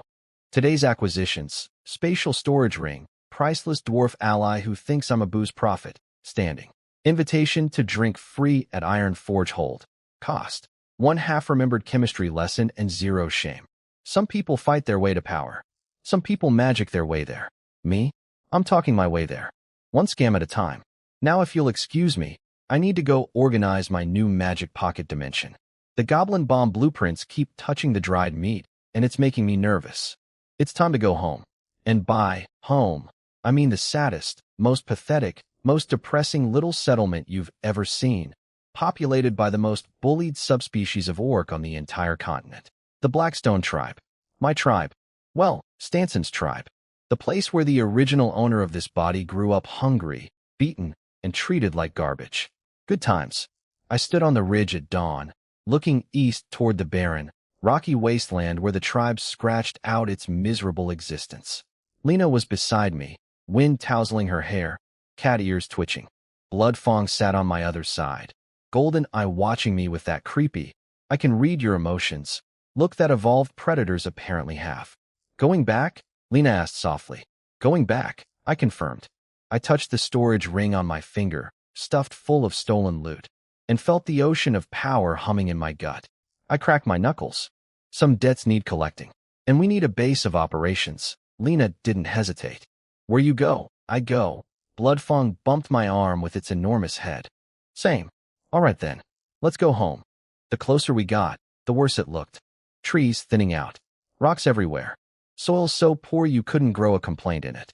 We passed some spots where medicinal herbs had been picked clean down to the roots. Desperation foraging. The kind of place where nature itself had given up. We ran into 2 women from the tribe digging up bitterroot vegetables. They were thin, ragged, exhausted. Then they looked up and saw us. A massive half-orc in metal armor carrying a war club covered in dried blood. A gorgeous leopard warrior with twin blades. A fire-breathing demon wolf the size of a horse. They dropped everything and ran screaming toward the village like we were the apocalypse. Fair reaction, honestly. The Blackstone tribe's camp was exactly as depressing as the memories suggested. Crooked wooden fence falling apart in 12 places. A few dozen mud-and-stick huts that looked like a stiff breeze would end them. Malnourished kids playing in the dirt. The whole place smelled like poverty and giving up. When we walked up to the front gate, all hell broke loose. Enemy attack. Some skinny kid on watch duty screamed and started banging a cracked gong so hard I thought he might break. Out came the defenders, and I used that word very generously.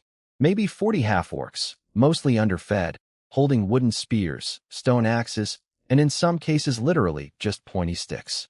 They huddled together in a terrified clump, trying to look intimidating and failing spectacularly. They looked at Lena, scared but also clearly thinking, wow. They looked at Bloodfang, pure, pants-wetting terror. They looked at me, complete system shut down. I could see their brains trying to compute. Half-orc features, yes, but way too big, way too muscular. Metal armor, giant weapon, radiating an aura of, I could sneeze and flatten this entire village. Does not compute. Error. Error. A guy with a scar on his face, apparently the current tough guy in charge, pointed a shaking wooden spear at me. Who are you? This is Blackstone territory. Outsiders not welcome. Leave or we'll make you, buddy. Your spear is literally a stick. I could floss my teeth with it. But I didn't say that. Instead, I took one step forward. Just one. And I let my physical aura loose. Not magic. Not the chaos ocean.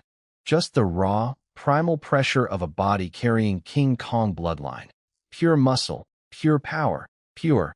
I am the biggest thing in any room I enter. The front row of defenders staggered backward like they'd been hit by a wind. Several dropped their weapons. One guy's knees buckled.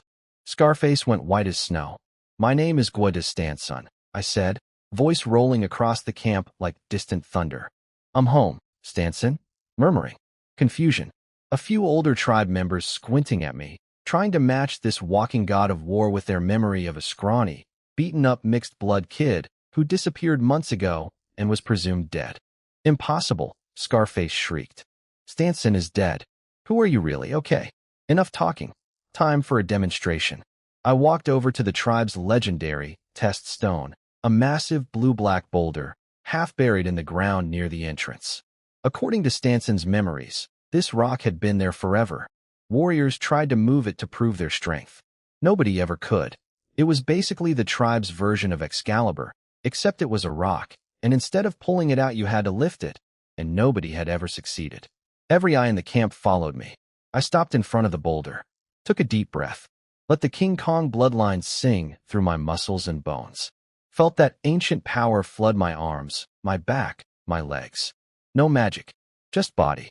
I crouched, wrapped my arms around the rock, dug my fingers into the stone so hard they left marks. Up, my muscles erupted.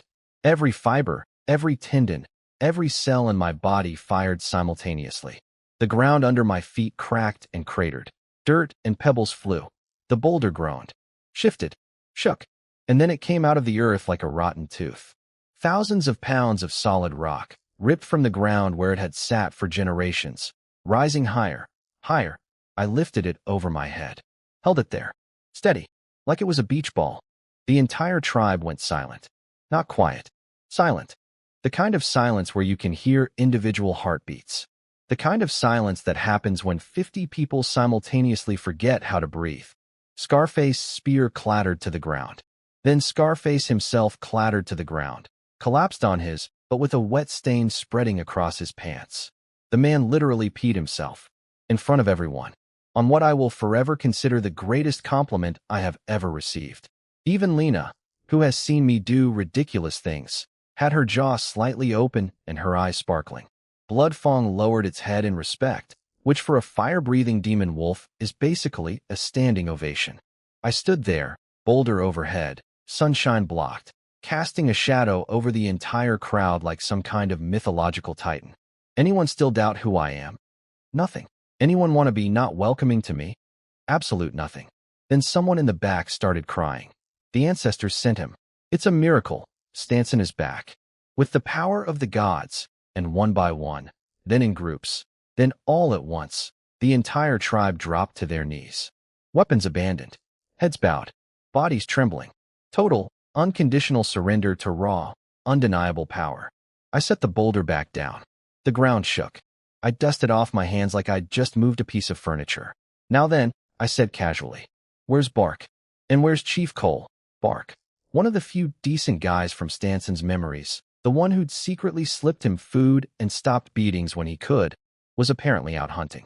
Old Chief Cole was sick, bedridden, being tended by the tribe's elderly shaman, Mora. I went to see the chief first. His hut smelled like herbs and dying. The old man was barely alive, lying on straw, thin as paper. The shaman Mora tried to block me with a bone staff. Brave woman. Stupid move, but brave. Who are you? She demanded. Stand, son, I said. Old Cole opened his cloudy eyes, looked at me, and whispered, Is that you, child? That power. So familiar, yet so strange, interesting. Could this old man sense the King Kong bloodline? Maybe the Blackstone tribe had a trace of it in their ancestry after all. Filed that under, investigate later. Then a commotion outside. Bark had returned from hunting, dragging a big wild boar behind him. He took one look at the scene. Kneeling tribe, stranger in metal armor, leopard girl, demon wolf, and immediately went into combat mode, grabbing his stone axe. Who are you? What did you do to my people? I smiled. A real smile. This was a good man. Bark. It's me, Stanson. The look on his face was priceless. His brain physically short-circuited trying to reconcile scrawny bullied kid with literal demigod standing in front of him. His axe dropped from numb fingers. But the real show was still coming. I walked to the center of camp. Every eye on me. I held up my hand. The storage ring flashed. And out of thin air, like the world's greatest magic trick, I materialized a mountain of supplies. Thick bundled furs. Stacks and stacks of dried, salted meat. Bags of grain. Piles of magic cores glittering like jewels. Real iron weapons, swords, spears, axes. Everything I'd liberated from the Bloodscar clan, dumped in the middle of camp like Santa Claus having a midlife crisis. For a tribe that couldn't remember the last time everyone ate on the same day. This was like finding El Dorado. The silence lasted about 3 seconds. Then the eruption. Food. So much food. Real furs. Complete furs. Magic cores. He brought magic cores. Iron weapons. Iron. People were crying, hugging each other, kissing the ground, jumping up and down. Children swarmed the meat pile with eyes the size of dinner plates, drooling waterfalls. Old women wept openly. Warriors who'd been holding pointy sticks 5 minutes ago were now cradling actual iron swords like newborn babies. I let them have their moment. Then I raised my hand. Instant silence. Every face turned to me, glowing with gratitude and awe and absolute devotion. Food goes to elders, children, and wounded first. Furs and grain. Shaman Mora and Bark manage the distribution. Weapons go to the strongest fighters. We're forming a proper guard. Nobody argued. Nobody even thought about arguing. I'd just gone from presumed dead loser to undisputed leader in about 15 minutes, using nothing but a big rock, a bigger pile of loot, and the kind of confidence that comes from knowing you could bench press the entire village. I looked at Scarface, still sitting in his own puddle. What you did to Stanson before. Forgotten. But if you bully anyone ever again, I didn't finish. Didn't need to. Yes, sir. Never again, sir. Chief SIR. He was kowtowing so hard he was going to give himself a concussion. Chief. I hadn't claimed that title yet. But we both knew it was just a matter of paperwork at this point. Lena appeared at my side, watching the tribe members joyfully distributing supplies. You're more popular than expected, she murmured. I watched a little kid bite into a piece of dried meat and burst into tears of happiness. Something tightened in my chest that had nothing to do with King Kong bloodline or chaos magic. This is just step 1, I said quietly. Full bellies keep you alive. But this tribe needs more than food. It needs strength, order, dignity. I looked out at the barren mountains. Somewhere out there was Chief Garg and his wolf army. Somewhere out there were tribes that had mocked these people for generations. Somewhere out there was an entire world that had written off the Blackstone tribe as worthless. And I'm going to give them all of it. Honestly, I've lost count at this point. But the scoreboard returned home in triumph. Day 1 as the unofficial chief of the world's saddest village. Sun's up. Fog's clearing. And for the first time in who knows how long, the Blackstone tribe woke up with food in their bellies. You'd think I'd handed them the keys to paradise. Kids were actually playing. Adults were chewing slowly, savoring every bite like it was a Michelin star meal instead of dried meat that tasted like salted cardboard. Eyes had light in them again. Hope. Fragile, flickering, but real. I stood on top of that boulder I'd lifted yesterday, my new podium, my throne, yes, I can pick this up, so don't test me, reminder, and surveyed my kingdom. My kingdom was garbage. Let's be honest, broken fences, collapsing mud huts, malnourished people, weapons made of sticks and wishes. One shaman who was older than some of the trees. A total military force of guys who can hold a pointy thing without dropping it. Zero agriculture. Zero infrastructure. Zero anything. But you know what I did have? 30-ish able-bodied people who were terrified of me and would do literally anything I said because I gave them food and lifted a rock. That's a start. I took a deep breath and went full drill sergeant. Blackstone tribe. Eating was step one. But if we just sit here stuffing our faces, we'll be starving again in a week and dead in 2. We need strength. We need walls. We need food that grows back. Every face turned to me. Some hopeful, some confused, some still chewing. From today, everything changes. And I'm leading the change. First order of business. Army. Bark? Yes, SIR. The big guy snapped to attention like he'd been waiting his entire life for someone to shout orders at him. Honestly, he probably had. Every male 16 to 40, plus any woman who wants to fight. East clearing now? I want to see what I'm working with. Bark started hollering. People started moving. Within 10 minutes, I had about 30 half-orcs standing in a clump on the east field, holding various objects that technically qualified as weapons if you squinted hard enough. I looked at my army. They looked back at me. This was going to take a while. They were thin, weak, undisciplined, poorly armed, and radiating the collective confidence of a group of kittens at a dog show. Some were holding their spears backward. One guy was using his shield, a piece of bark, as a seat. But buried under all that malnutrition and defeat, there was something. These were ORCS. Half-orcs, sure, but orc blood runs hot. Fighting was in their DNA. It had just been beaten out of them by years of poverty and humiliation.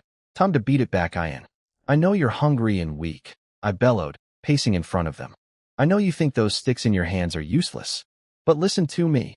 I stopped. Let the silence build. Strength isn't born. Courage isn't given. Good weapons don't fall from the sky. You know why other tribes bully us. Because we're weak. Because we're scattered. Because we believe we're worthless. Faces were changing. Shame. Anger. The beginnings of something combustible. I was the weakest one here. I pointed at myself. The one you all thought was dead. But I survived. I got strong. And now I'm going to teach you how to get strong too. But only if you stop acting like livestock waiting to be slaughtered. I could see it. That spark in their eyes. That dormant orc fire, smoldering. So tell me. I roared. Do you want to keep being nothing? Waiting for wolves or goblins to walk in, eat your food, kill your families, and use your skulls as decorations? Or do you want to follow me, sweat and bleed, and become warriors who protect their own? Answer me. Bark went first, red-eyed and roaring. I want to be a warrior, then another. And no more starving. Protect our home. Follow Stanson. It was messy and chaotic and half of them were crying while they shouted, but it was beautiful. 30 starving, ragged, beaten down half-orcs screaming their defiance at a world that had written them off. I almost got emotional. Almost. Instead, I channeled it into more yelling. Good. You are now the first soldiers of Blackstone tribe. I am your head instructor. This, I pointed at Lena, who looked extremely cool and deadly standing there with her arms crossed, is Deputy Instructor Lena. She teaches stealth, scouting, and how to move without sounding like a herd of drunk elephants. Anyone who slacks off gets their meal rations cut. Warriors eat. Quitters chew bark. The word, meal, hit harder than any motivational speech. Eyes blazed. First exercise, run, around the entire camp perimeter. I don't say stop, you don't stop. Fall behind. Your lunch meat soup gets halved. Bark, lead. Bark exploded forward. Everyone else scrambled after him like their lives depended on it. Because, in a way, their soup depended on it, which was basically the same thing. The formation, if you could call it that, was hilariously bad.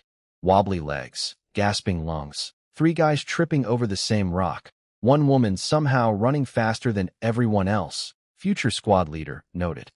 But they were running. They were trying. Lena ghosted alongside them like a shadow with cat ears, occasionally appearing next to a slacker and giving them the amber-eyed death stare. Motivation through sheer terror. Effective. While my baby army wheezed its way around the camp, I switched to Phase 2, civilization. I found Shaman Mora, who was organizing our supplies with the efficiency of a very old, very determined accountant. Mora, where's the nearest reliable water source? Any decent farmland nearby? She pointed east toward a small stream. There's a creek that never dries up, and a patch of wet ground beside it. Too rocky to farm, though. We tried growing root vegetables years ago. Terrible harvest. Gave up. I went to look. The stream was small, but steady. The land beside it was promising, flattish, moist, decent soil under about 9,000 rocks. Nothing that couldn't be fixed by a tribe of orcs with enhanced motivation and a leader who could bench press boulders.